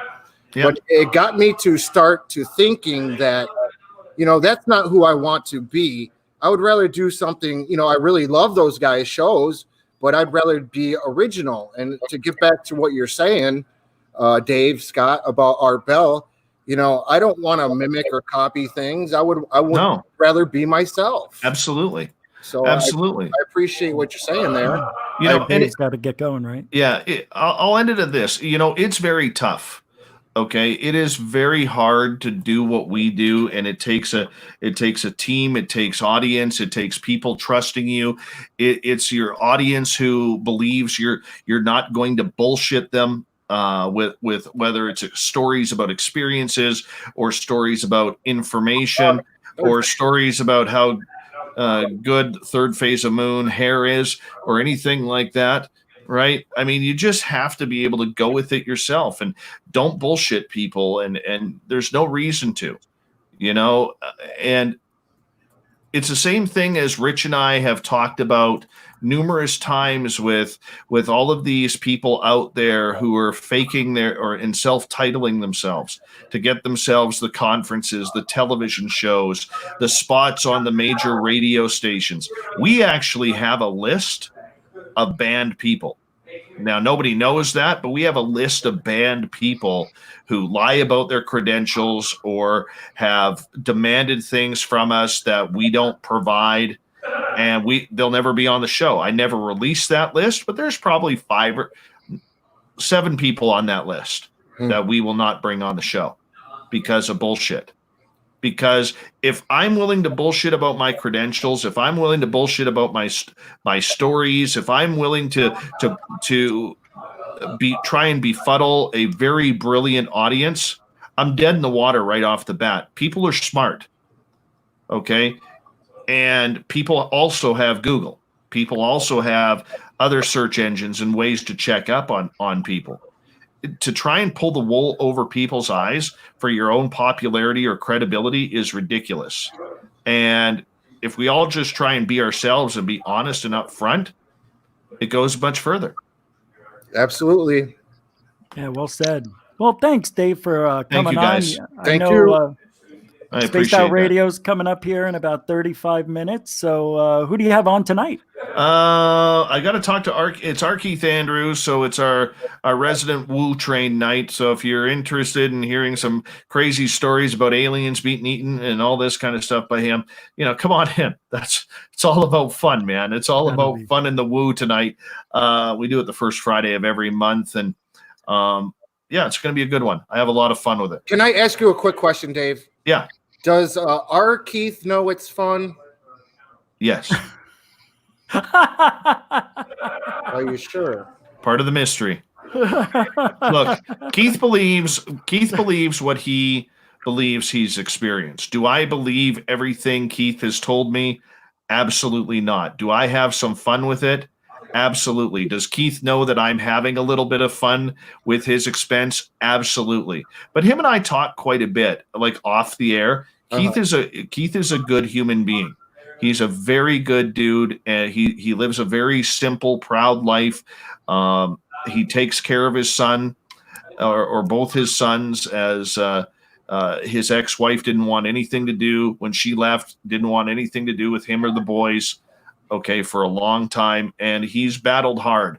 And for as screwy as he may sound on the air, he's one of the most honest and genuine human beings that I've ever met in my life. And how is he so creative? He doesn't think he's creative. That's the issue. He doesn't think he's creative. He believes that a lot of this stuff has happened to him. Now, does he exaggerate it? I don't know if he has an active imagination or that's what he is, but I can tell you, I have had personal experiences with him where I think this guy is an absolute buffoon, and I've had experiences with him that have proven that he can see things or can communicate, and I've had experiences with him where I've seen the real him, where he is just naturally one of the best people I've ever met in my life. Cool. Yeah. So it's awesome. He seems to give off that persona. I like him. Yeah. He's a good guy. Absolutely. Well, thanks, man.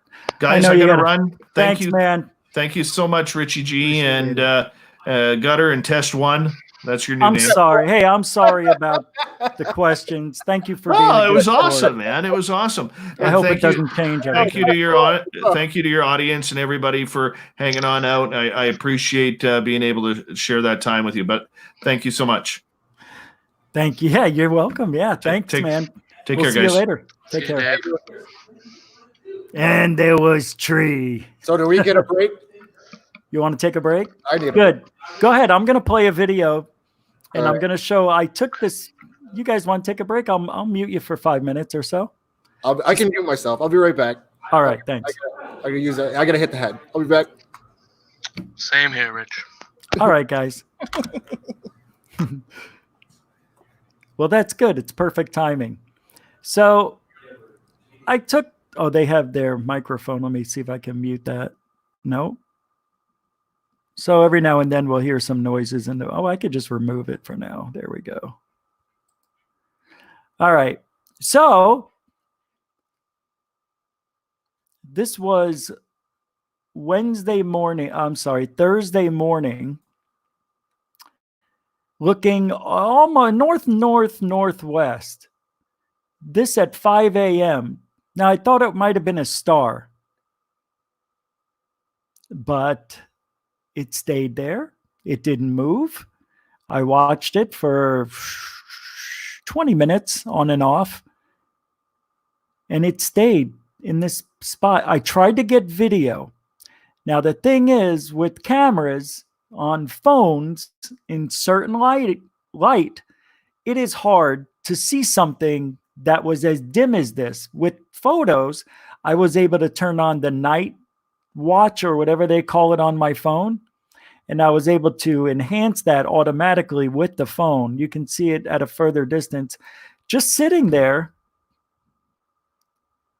And yeah, I mean, it didn't move.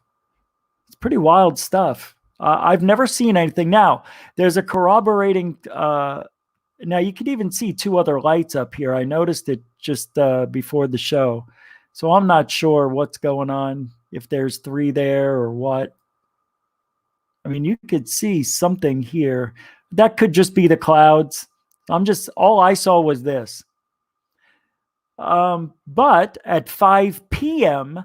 the same day, I have a video I can show you, but let me see if I can pull it up. I'll pull it up in a minute. No, let me pull it up now.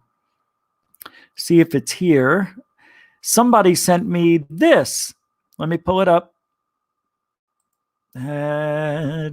Thanks for coming out, everybody, tonight, hanging out with the GUFON Roundtable show. We're taking a little break. Everybody, the remaining two guests here, GutterGawker and Random Rick, are taking a 5-minute, and I'm just showing you some things to keep you entertained.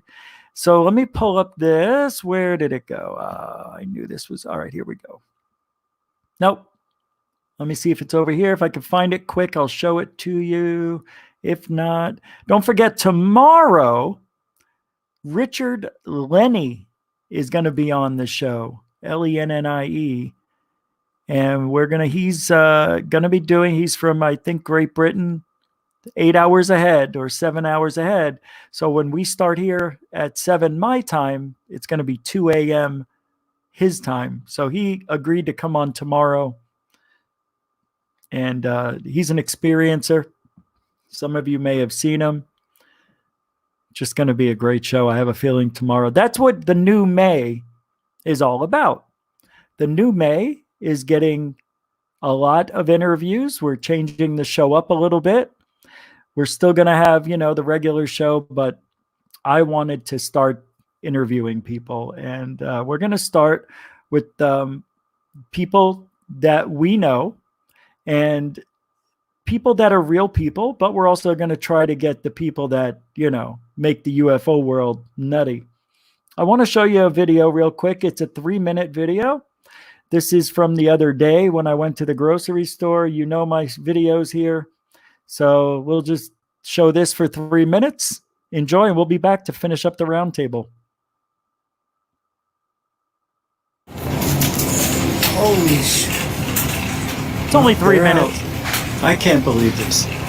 Well, the United States went through 8 months of toilet paper and stuff in 4 weeks. Look at this. Mega Soft Charmin. They just put this out, $14.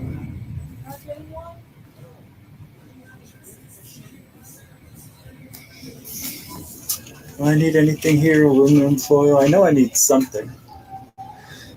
Nothing, right? I'm a little bit worried. This whole side. Pause this here. I gotta get rid of the cheesecake. Cheesecake, I didn't see it. Cheesecake blue. That's what we're looking for. Now, cheesecake for blue. Cheesecake for blue chicken. No, not down that aisle. No. No. This is the last bite. I'm looking for cheesecake for blue chicken. I think we're close. Yep, we're getting there. I see cakes. Oh God, it's a big cake though. Little. Here's one for me. Uh-oh. Lemon meringue. There's no cheesecake. No, it's too big. That's a good one too. They're all chocolate. They're all cream pies. Lemon meringue. Oh no. This can't be.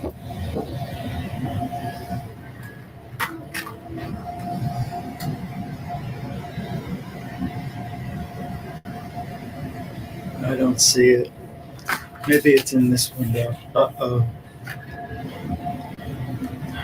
They usually have them. Sorry.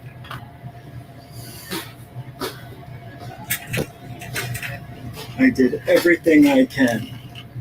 Would you like me to get you a little pony instead? Blue? Would that be better for you? You want a My Little Pony lunchbox, huh? It's a Hatchimal. You want a Hatchimal? I'm sorry, little fella. Well, if you come back when it's sunny out and they have more food for you. Sorry, Blue. Holy shit. All right. Yep, and you can tell that the grocery stores are now pretty much full in Arizona. Here's another one. We don't need to watch this. All right, let's get back to the show. Hey, guys, adding you guys back. Let's pull this up here. Now that's a roundtable. Welcome back, GUFON Radio Stream, first roundtable show. It was with Dave Scott. He had to leave for his show. We got about 40 minutes left here. GutterGawker from GutterGawker on YouTube, and Random Rick, who is Test 1. He has the Random Rick Show on YouTube. And when is your show on there, Mr. Test 1 Random Rick? Test 1 is on live at 8 p.m. Eastern. We're doing when I feel like it pretty much right now. I was gonna do every night in April, but I've never done something like this before, and it burns you out. Honestly, anybody who's thinking about doing this, if you plan something out first before you're doing something, because it does take a lot out of you, and there's a lot of planning that does go into something like this. So you thought it'd be easy, just turn on the mic, look into the camera, and do what I do. Yeah, I did. I know. It's not easy. It's definitely hard to just never have dead air. And then you got to build an audience, which means you got to be doing something right every night. You have one bad night, you lose 3 people, they get mad. That's why it's taken me so long to grow. GutterGawker, what are you doing with your show now? I agree with Rick there. This is really hard to do, man. This is tough. I got a lot of respect for you podcasters and live streamers and all you guys out there. I never planned to do this, but it's kind of fun. Like Rich first told me, he's like, when you first start doing it, you're going to get addicted to it and you're going to keep on doing it. And, I think I'm going to start talking more of my own stuff now, but I'll probably go on after your show is over, Rich, like Monday through Friday, just for like maybe an hour. I might try to hold off until about 2 a.m. when Dave Scott's over, so I can get all the chatters over to my page. He seems to steal up all your chat room guys after your show is over. Yeah, well, it works both ways. Yeah, I know. And that's what's good about getting a community together.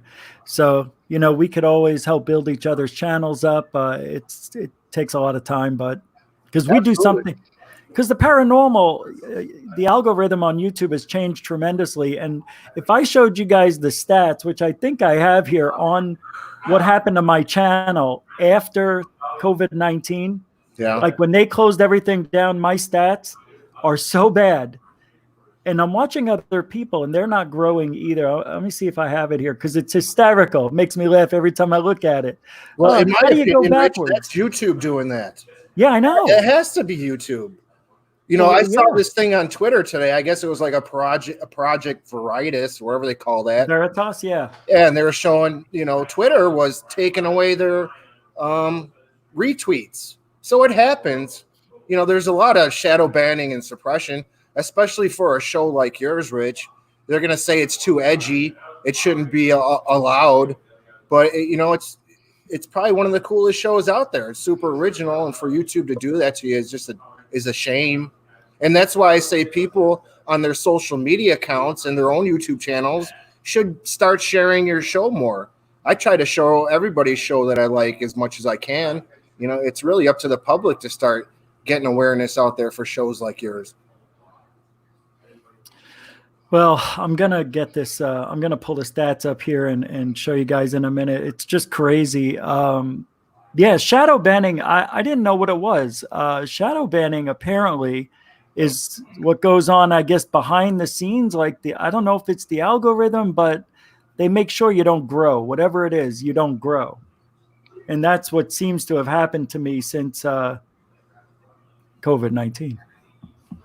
Yeah, I've seen it. I've seen it. You were going up. I remember when you were at 200 people, and then you just went up. You went up. You went up. You went up, and then you just kind of hit this plateau. I'm like, how did that happen? As soon as the COVID-19, everything I'll show you here in a second.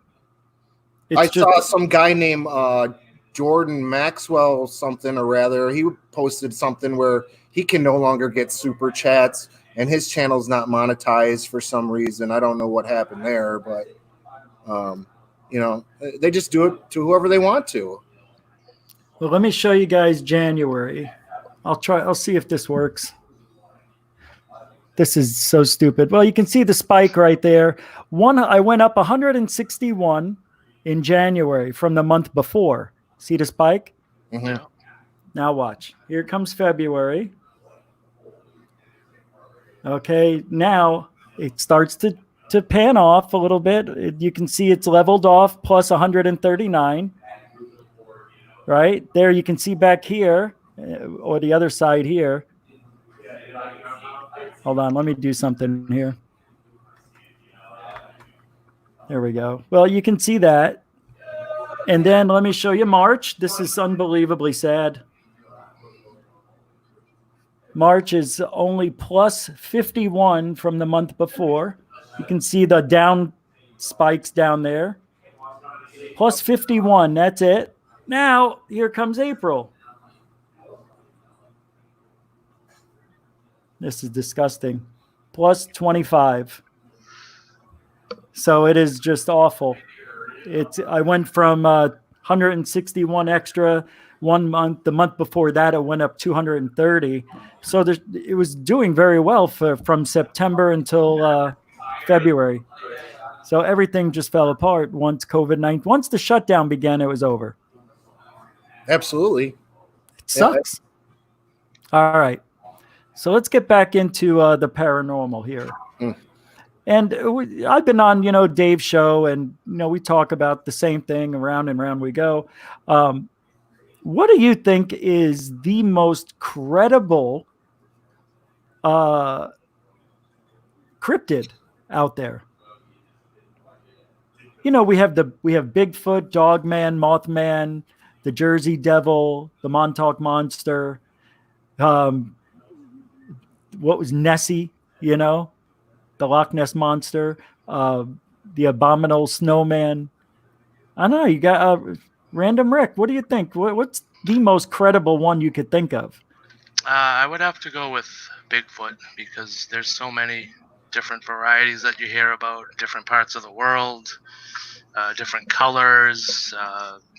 Some might change or disappear. Some might be from spaceships and all that. So I would have to go with Bigfoot. I think it's probably the most studied out of all of them. It has to be, that I heard about. So. Yeah.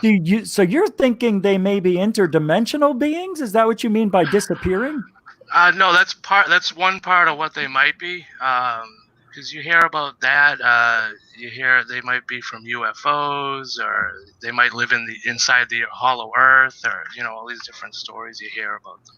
It has the biggest variety of any cryptid there is.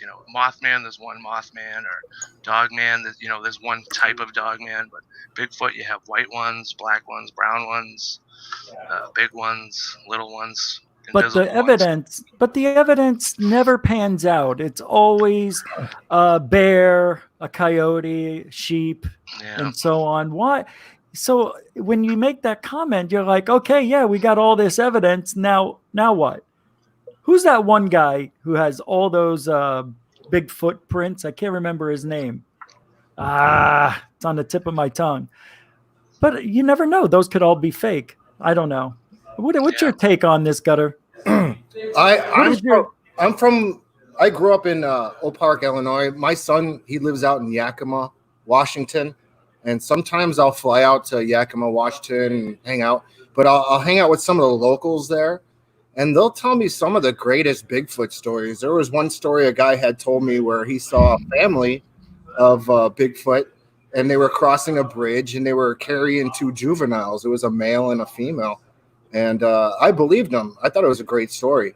But being from Chicago myself, I think Mothman is the biggest around here. It seems like when I would go into work, or when I would ask people about, hey, have you guys, anybody know anything about Mothman? And, people would just jump up and they would start telling me all their stories. Oh, yeah, well, my dad had seen him in an alley in Berwyn, which is right next to me. And then another guy would step up and show me his Facebook post of a Mothman that he saw, So I would think that there's some legit, to be honest with you. So that's my favorite one. Well, Mothman seems to come around, and I don't know if it's a cyclical thing or when the planets align just right, or maybe he's interdimensional, and I don't know. It's just cryptids are weird to me. Some of them seem legit, and other ones seem fantasy. What do you have in Arizona, Rich? Are there any cryptids near you? I'm thinking. There has been Bigfoot, because we've got the Tonto National Forest or something, because it's so hot out there. No, nothing like that. Cryptids. I don't think there's anything here. Oh, well, the chupacabra is one, because we're so close to Mexico. Down by Tucson, there was a video that gone viral. Have you ever seen a chupacabra, Rich? Only video of it. No, I've never seen one. You've never seen a cryptid that you've thought you've seen, just like, oh my God, that might have been a cryptid? Not even close. Wow. Not even close. That's cool. No. I just have weird things happen in my home. Very strange, because cryptids, I can hear that guy laughing. Sorry. So if you don't have, that's okay, it's okay. So if you don't have it open, who are these people? Who are these people? Well, I rent out the space to a business. These guys are working from home. They can't go into the city. Oh, okay, all right. And so they got their business here. Skinwalkers we have here. That's right, because of the Stardust Ranch. Oh, let me tell you guys what happened. So, me and Jeff Willis were going to go to the Stardust Ranch, and then I was going to wind up going by myself. Right. I get a phone call one day, and I didn't answer it because it was local, and I don't know anybody who had that phone number, or else it would be in my phone. So I hit decline. And later on in the afternoon, I get a message from John Edmond, the guy who lives at the Stardust Ranch, because I was talking about how nobody's living there. And somebody bought it but never moved in. Well, he wrote me back. And he said, he goes, "Hey, I still live here. I don't know where you get your information from, but me and my wife still live here. So, here, let me pull it up. I hate when I paraphrase a interesting thing. Hold on here. He was just saying, we don't want anybody out here stirring shit up, because then me and my wife have to deal with it for a couple of weeks, with attacks and all sorts of stuff. Man, I was shocked that he even wrote. He said he tried calling me. I'm like, how'd you get my number? I don't remember giving it to him. That's the weird thing. Weird. Right? Maybe he got it from some. I never asked. I will be asking him that soon. All right, Rich, where is it? Here's no. Oh my God. Well, your mother. Oh, it's got to be here. I was playing this new video game on the phone, and I sent everybody a welcome so I can get these spins. And oh, here it is. Oh, no, that's not him. Is that what that was? Yes. It was that game Thug Life or something. Yeah, thank you. Well, I got 25 spins for that. Oh, all right. I'm glad I could help you. Well, thank you so much. Hey, anything I can do. It's a really waste of time, isn't it, these games? All right.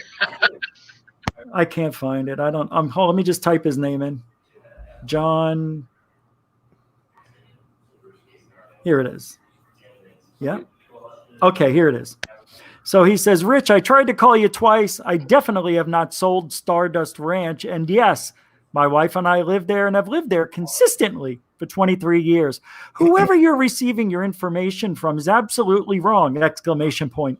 Please receive this message from me in good spirit.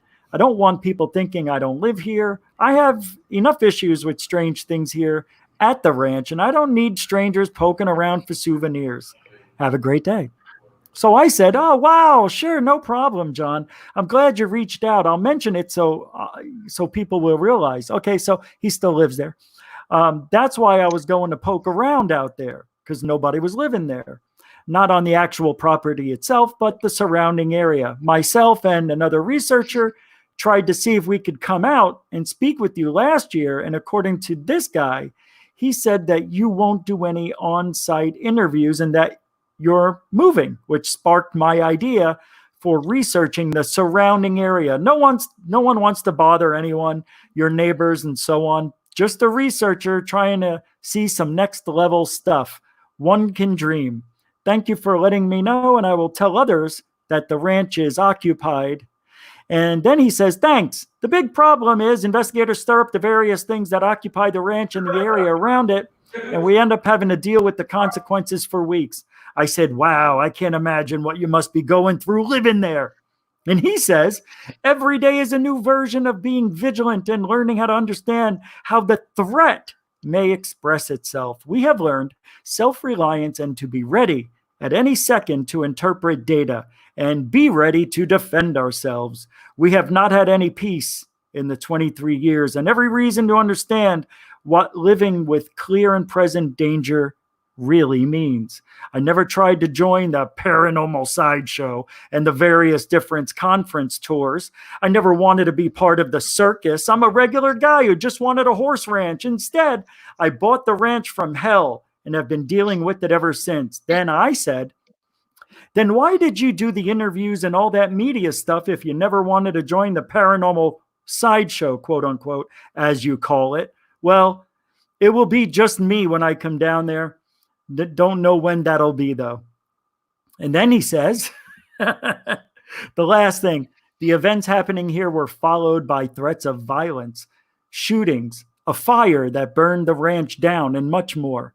I was told by the individuals I respected that I sought advice from to go public to prevent the continued harassment. Oh, that's why he went public. Oh, all right. I decided it couldn't get much worse, so I did go public. The attacks became less severe, and gradually, after talking to and being interviewed by numerous agencies, it pretty much stopped. Occasionally, we have issues, but I deal with it personally, and they never come back again. Interesting.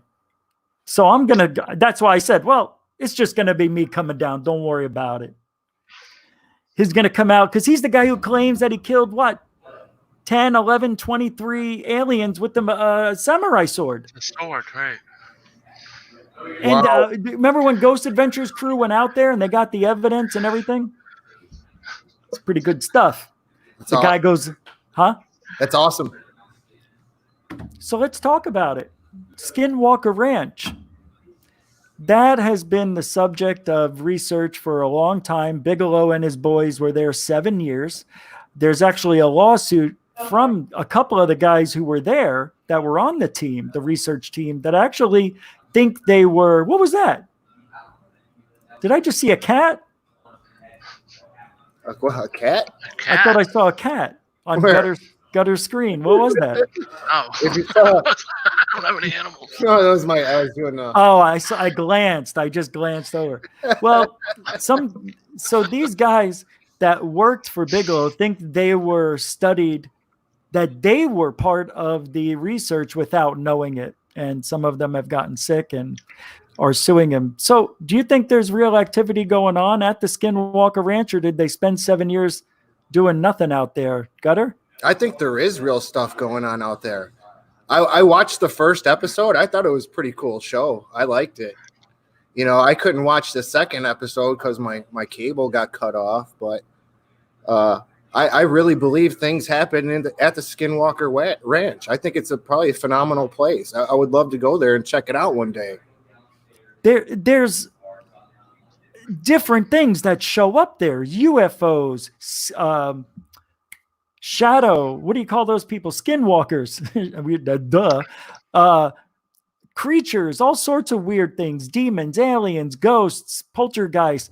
Could this be a portal to somewhere else or inner Earth? It's gotta be. I would love to live there. That would be a wonderful place to be. It's gotta be so much fun, in my opinion. Sorry, I hope I didn't interrupt you, Rick.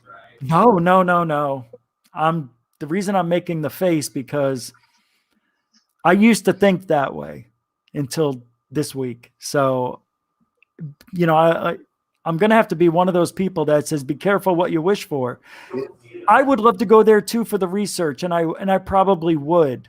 I don't know if I'd want to live there after what's happened. So, because you don't know, man. I think this is dangerous. What's going on over there? I think that demons are real. I really do now. I don't know. Random Rick, what do you think about Skinwalker Ranch? It sounds crazy. Like, I've heard a few things here and there about it, and it does sound like there's a lot going on. Like, my head wants to explode because you have all these different things in one place. You said Bigfoot, aliens, demons, Dogman, all these things running around, and it would be crazy to see what's causing it. But then again, this guy that you sent you the letter, he said that the stuff is still going on. Is that what the letter was saying, right? Well, that was Stardust Ranch here in Arizona. Oh, I'm sorry. Okay.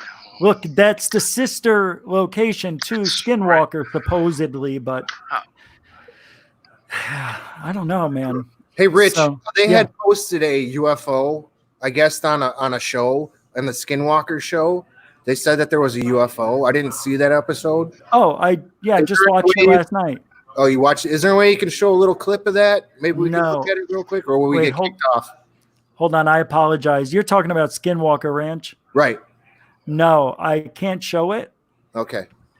But there was a real interesting show that was on. It was a repeat. It was Missing 411 in Alaska or something like that. It was something about in Alaska. You know, they got 3 million people living there. Every year, 60,000 people go missing. A lot of hungry bears out there. No, the people just disappearing. And they got the best UFO evidence I've ever seen. Ever. They had it on 3 or 4 trail cams. The actual object was doing this. And then all of a sudden it goes, shoots down. They figured out and triangulated where it went, but I think it was behind, I can't remember the mountain. It's the tallest peak in Alaska. And it went behind there. And they triangulated it. They took a drone, found the coordinates, flew the drone over the area where they saw the UFO go down, and there was an egg-shaped crop circle in the snow. And it was exactly 22 feet long, 16 feet wide. Are you thinking that UFOs are abducting human beings? Yeah. You do? Absolutely. Without a doubt. Wouldn't you hate to be one of these people that get abducted and brought to an alien zoo? Wouldn't that be a horrible time? Or do you think it would be a great time? What do you think? I think we're living in it, man. I think we're living in the zoo. Yeah, we could be. We're in a big aquarium, right? True. I promise you, we're in a zoo right now. So, but why would they need to abduct us from a zoo if we're already in a zoo? You know, because they try to alternate genetics and things like that. We're all tracked. Maybe there's something that's breaking down in us that we don't know about yet, and they try to fix it. I don't know. Maybe that we were brought here so they could make hybrid aliens or humans or pets. You know, I gotta say something, Rich, and I don't want to sound like a weirdo, but I've really never felt like I've been from Earth. Like I've always Me neither. Like I've been from somewhere more advanced, more cooler, more fair, somewhere better. And I'm kind of like, why the hell am I stuck here in this place right now? What the F? Well, I heard and read, I don't know, maybe I'm remembering wrong, but our body clocks are actually set more for Mars than they are on Earth. So you think about that. I mean, I don't know, how long has Mars been in its condition? 100 years, 1,000, 1,000,000? If it's 1,000,000 years, man, I mean, for us to still have that body clock for Mars would be weird. So I'm not too sure about that, but something's a little bit askew on Earth. You know, the moon supposedly was brought here, you know? So this Earth would have been wobbling all over the place. Maybe the Earth was stable, and then it wobbled out of position, and they brought the moon in to lock it in its position. But Mars has two moons, Phobos and the other one, Robos. Do you think we'll ever get all the answers for all this stuff, Rich? Do I think we'll ever get all the answers? Do you think AI will ever be able to figure out all the answers to the questions life proposes? I don't know. Probably not. I think it's too vast, too big to know everything.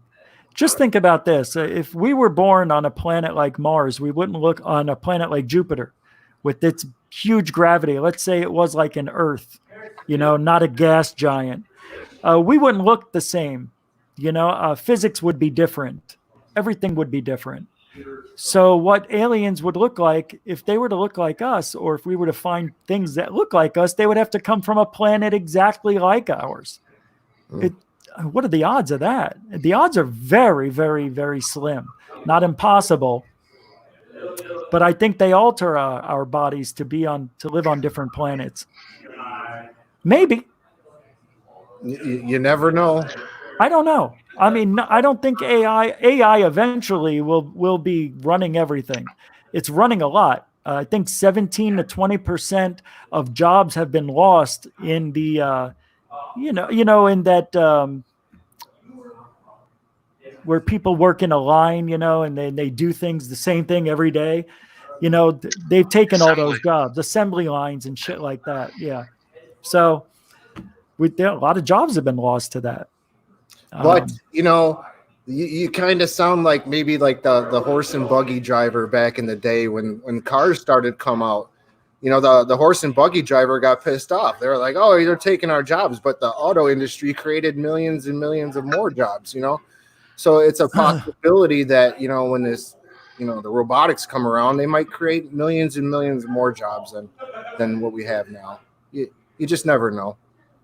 It's just my opinion. You don't. Who the hell you am don't I? know. Well, I you know what scares me the most is where the planet's going to be in 50 years, maybe 30 years from now.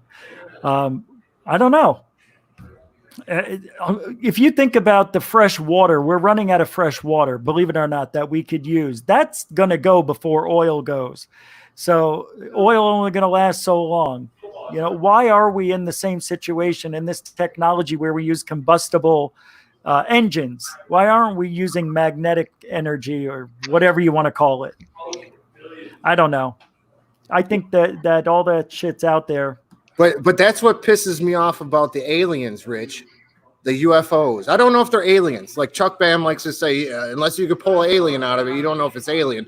But I will say UFO. You know, and it pisses me off that the UFOs don't share their technology with us. How come they're not helping out human beings? You know, there's so much homelessness out there. There's a virus going around. You know, there's people dying of cancer. There's hungry people. It's like, what are the UFOs waiting for? When are they going to share with us that technology they have to make our lives, our existence a lot easier. Well, that goes back to living on a prison planet or a zoo planet.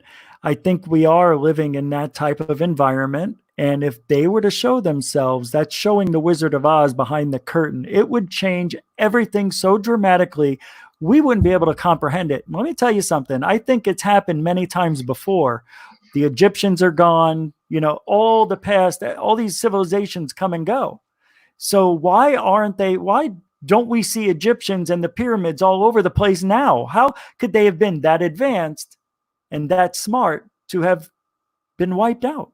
It doesn't make sense. I think what happens is you get so far advanced that it turns either against you or you use up all your resources and everybody dies. It becomes unsustainable. Right. That's right. And that's what I think this whole COVID. The majority of civilizations was like drought and famine. Yeah, famine and disease. Right. You know, if they were able to build the pyramids, why couldn't they have moved and built a great civilization up the road? Or maybe they're a breakaway society, like a lot of people like to talk about. Maybe they did get so advanced they took off. That would be. We figured it out. Bye, Earth. We'll see ya.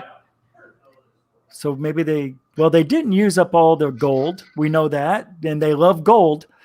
I don't know, man. It's very strange. It's very odd. Like, what's under the Sphinx that they found these tunnels and caves or whatever? What secret technology is hidden? I believe there's a lot of stuff hidden or not being talked about. I think I'm almost the same age as you. I'm 49 now. But, you know, I remember being perched up in front of the TV in the 70s watching In Search Of, talking about all the same exact things we're talking about now. You know, and how long ago was that? 45 years ago, man. 5 years ago, and we're still trying to figure out all these answers to these questions.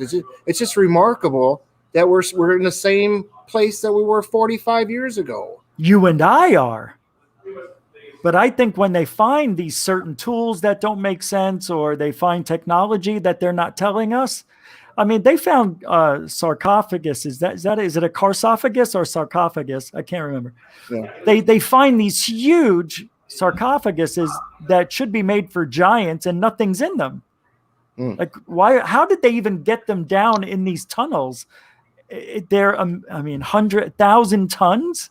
Right. Fucking 1,000 tons. 100 tons is what? 200,000 pounds or something? It's a ridiculous number. They're moving it around. The Egyptians were masters at using waterways, and I think they used tons of waterways to move things around. That's just my novice opinion. Well, either way, we should be out of this combustion technology already. I think there's too much gas and oil. They want to, why don't they just get rid of the gas and oil and give us the free energy? I know they've got it. They could charge us by the minute for using the power to make the same money they're making now. They could just make it a clean handoff. Do you think the U.S. government has free energy right now? Yeah, Rick? I do. Yeah. What would make you think that? Because they're about 50 to 70 years ahead of where we are now, and I think we would have that. But who would be able to keep a secret like that? I think you could keep a secret. If everything's compartmentalized, you can do it. Huh. This guy doesn't know. Human beings are they're not perfect. So if there was something as big as that, I think it would be out there. But if you're in a place and you're making a widget and you don't even know what the widget is, you just have to keep making these things. And the next guy down the road connects the widget to his thing. He doesn't know what it's doing. He just knows you guys have no idea what it does. So there's no secret to tell. You see what I mean? Then it gets down to the 5 people, maybe, or 2 or 3 scientists that really know what's going on. And the 2 people that run the world, who knows? But it's something like that, it's definitely compartmentalized. But then why no deathbed confessions? Wouldn't that be somebody would immediately blurt out as soon as they're going to die? I know. Well, maybe they were working on such a project or they had such an energy. Well, I think they've talked about that, working with UFOs and aliens. People have talked about that. Whistleblowers. yeah, I don't have an answer, but maybe in the next 20 years, have that energy out there on this planet, and they're not sharing it with the rest of us. That's the biggest crime against the world. I agree. It's a crime against humanity itself. What are they going to do? I see. That's why I'm thinking these last couple of months was almost like a test to see how the planet would heal itself. Stress test. And believe it or not, the planet was cleaning up rather quickly. Oh, yeah. The waters were clear in Italy, and New York was 35% or something less. What do you call it? Smog. I mean, it's crazy. Well, I noticed it myself. I live next to a busy intersection here in Chicago, and as soon as the trucks, slow down, I started to breathe a lot better. That's one of the side effects of it all. The less pollution, the better. I'm all for it. Well, they did today was the we talked about it, I think, at the beginning of this. At 3:10 p.m. today, my time, they did a figure 8 fly around with F-18s and stealth bombers. I have the 30-second video. I want to play it for you guys. Listen to this. This is amazing shit. They flew right over where I live. It's going to be hard to see them, but here we go.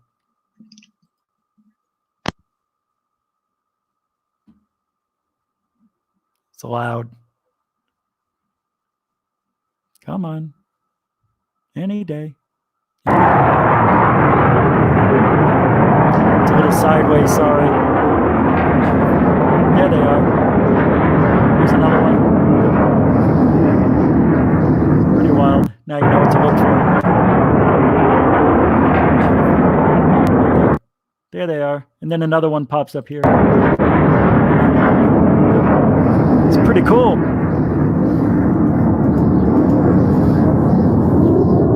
Come on. Damn.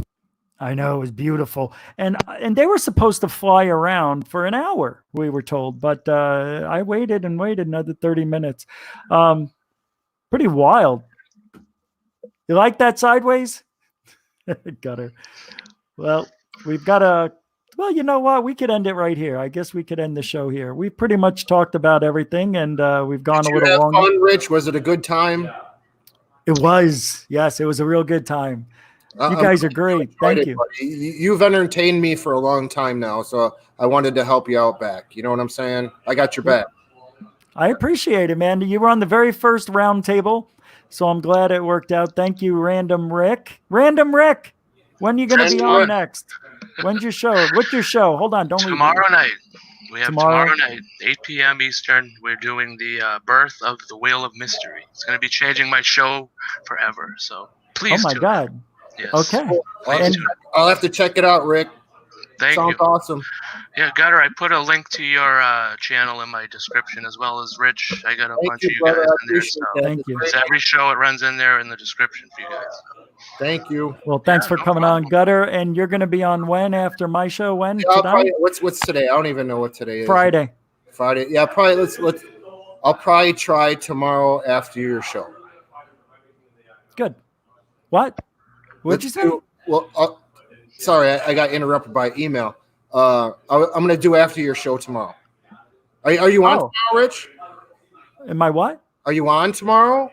Yeah, I have an interview with Richard Lenny, an experiencer. It should be a pretty good show, actually. Awesome. Yeah, same time. So thank you guys, and thank you to Dave Scott from Spaced Out Radio, and thanks everybody. You guys are awesome. It was awesome. I think it was a lot of fun. I liked it. Thanks. I thought Dave was a good sport. Awesome too. I love the chat room. Chat room was phenomenal. You guys rock. Scott. Thanks, Rick.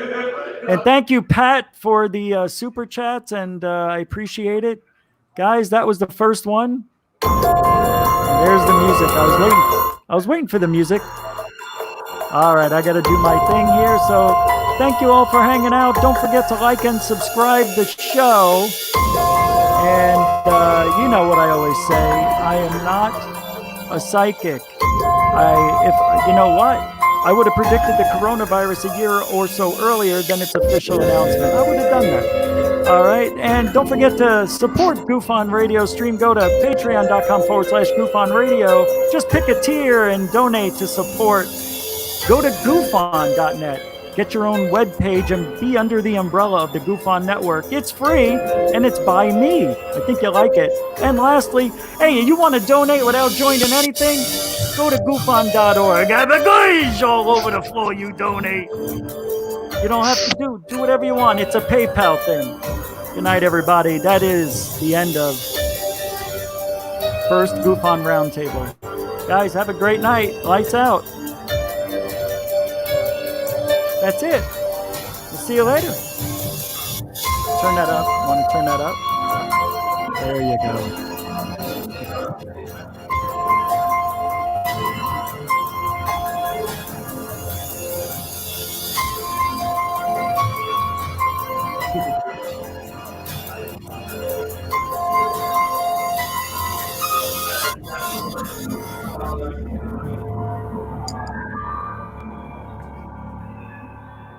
The gosh.